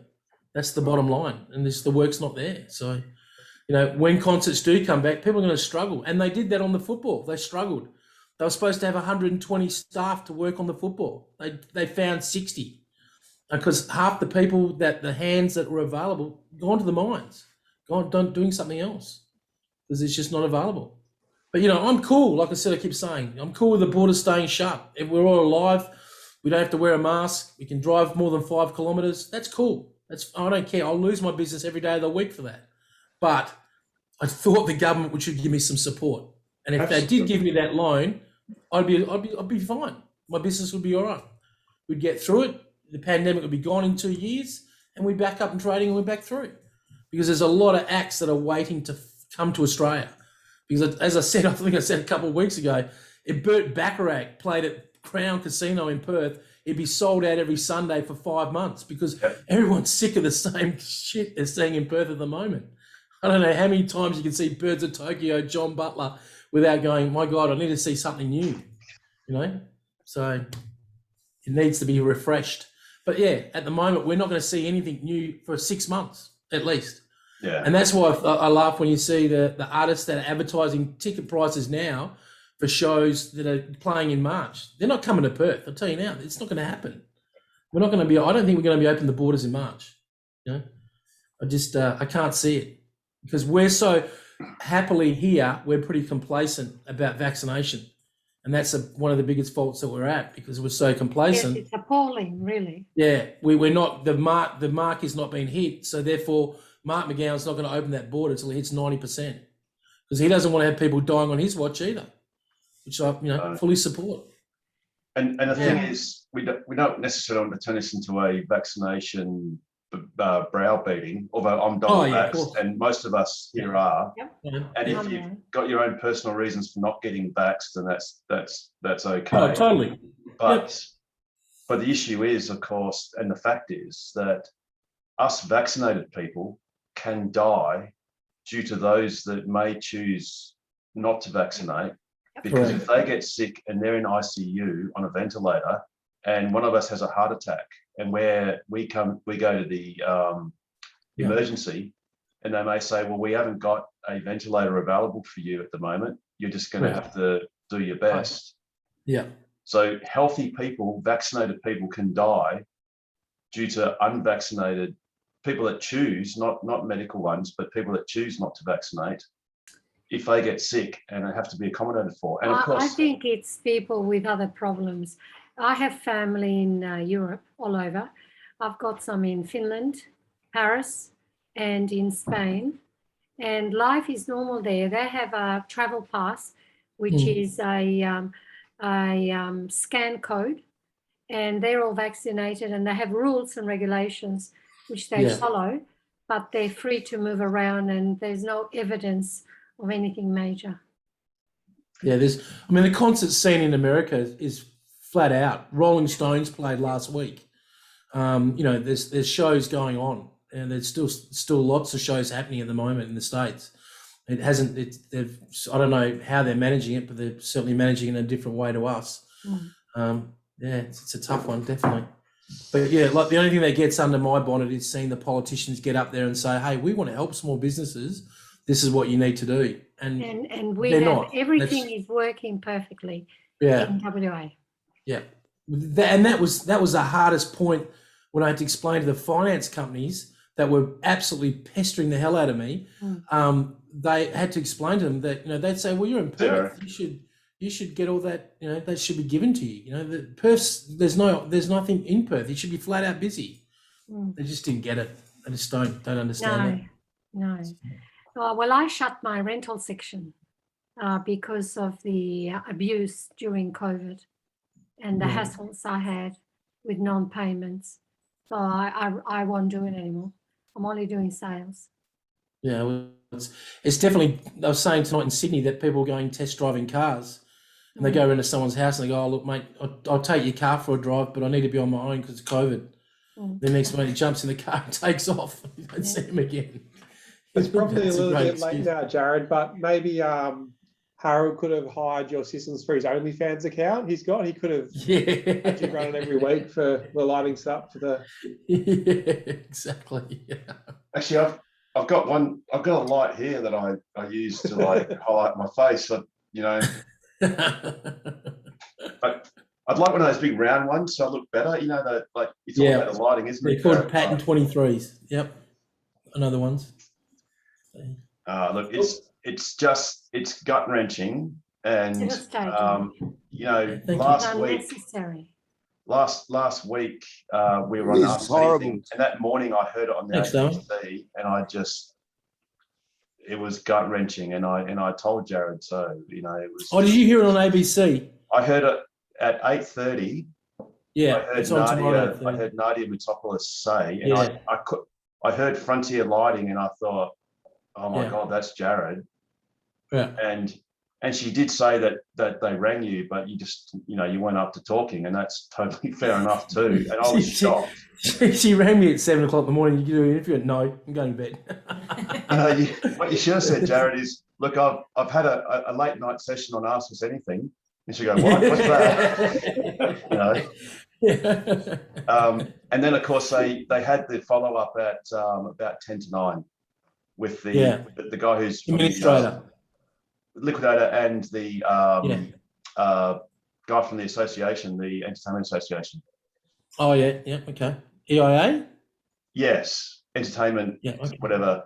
And he was basically saying that it's going to be devastating for Western Australia because you guys had the most gear, and that's all going to go over east, and then there'll be no gear here, and all the costs are going to go up, and you're the tip of the iceberg, and there'll be a whole lot of dominoes that'll fall, and we controlled the market so well because we had that Nullarbor. So there's a big lighting company in Sydney, a massive lighting company in Sydney, and we worked side by side with each other. So we always got the Perth work, and they did the rest of Australia. And they ring us up and say, hey, the designer wants this, and we'd do exactly what the designer wanted. So he'd roll into Perth and go, wow, how'd you know we like that? And we're just like, oh, it's all good, mate. But we had that conversation, paperwork exchanging. So we were a big player, definitely the biggest lighting company in Perth. So it's definitely. I mean, I've had emails from promoters, Live Nation, Frontier Touring, saying how devastating it is. Can we do anything to help? And it's like, well, not really, but thank you.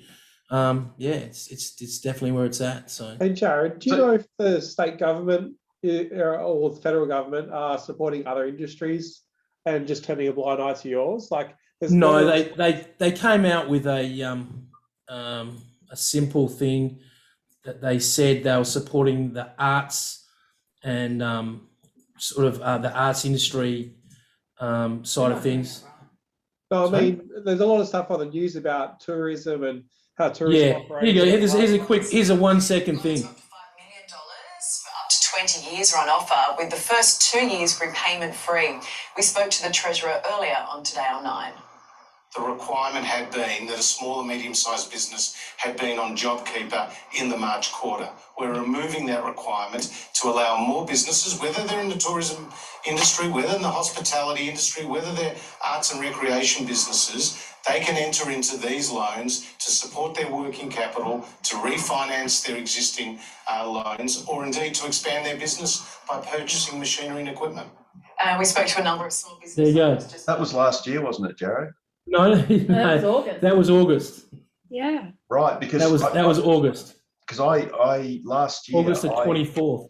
Right, because last year I heard about a similar scheme where the government, the federal government, had underwritten half of the loans or something to get the banks to lend out money, and I had actually applied because in April I didn't know where any business was going to go. I thought we were all going to be locked down and at a standstill. In the end, I didn't need the money, so I didn't go through with it. But that was early last year. Yeah, middle of last year. But obviously, it was ongoing. You're right. I did hear that as well. Yeah, this is version 3 of the SME loans that are available, but they just leave out one little bit that you need to be able to service a loan now, which people can't. Just let me just a quick shout out to Damon with the Burnt Orange Model X, who watches us in half-hour slabs, and everyone else that's in YouTube land. We're just going to have a little loss of continuity for 2 moments. Well, for you it'll be 2 moments. For us it'll be longer. All right, Damon, I'm really sorry, but you missed out on some hilarity. You talked about burnt orange cars and everything. It was awesome. Pete actually got into his short shorts, and that's an image that I just can't get out of my mind. But look, you missed it, Damon. I can get that out. It's when he got out of them was the problem. You believe that, you'll believe anything, Damon. Exactly, and you can tell I'm getting a little bit emotional about it. So I think it might be a good time to sign off. For us, it's actually rather late. It's about 11:30. So it is quite late, but for you, Damon, in half-hour slabs, it's not. So for everyone else watching, I'd really thank you all for doing so. Shout out to Damon, Burnt Orange. Ashley, all the best to you. It was all the best to you and your recovery, I hope. Fingers crossed. For Hosni Mubarak, whoever you are, thanks for watching. Chris and others, and thanks for your comments as well in YouTube. Please like and subscribe, hit the notification bell. Don't forget patreon.com/Tokwa for anyone that wants to be a Patreon supporter. Please look after yourselves. Have a wonderful week, and we will catch you next week. I'll go to sleep.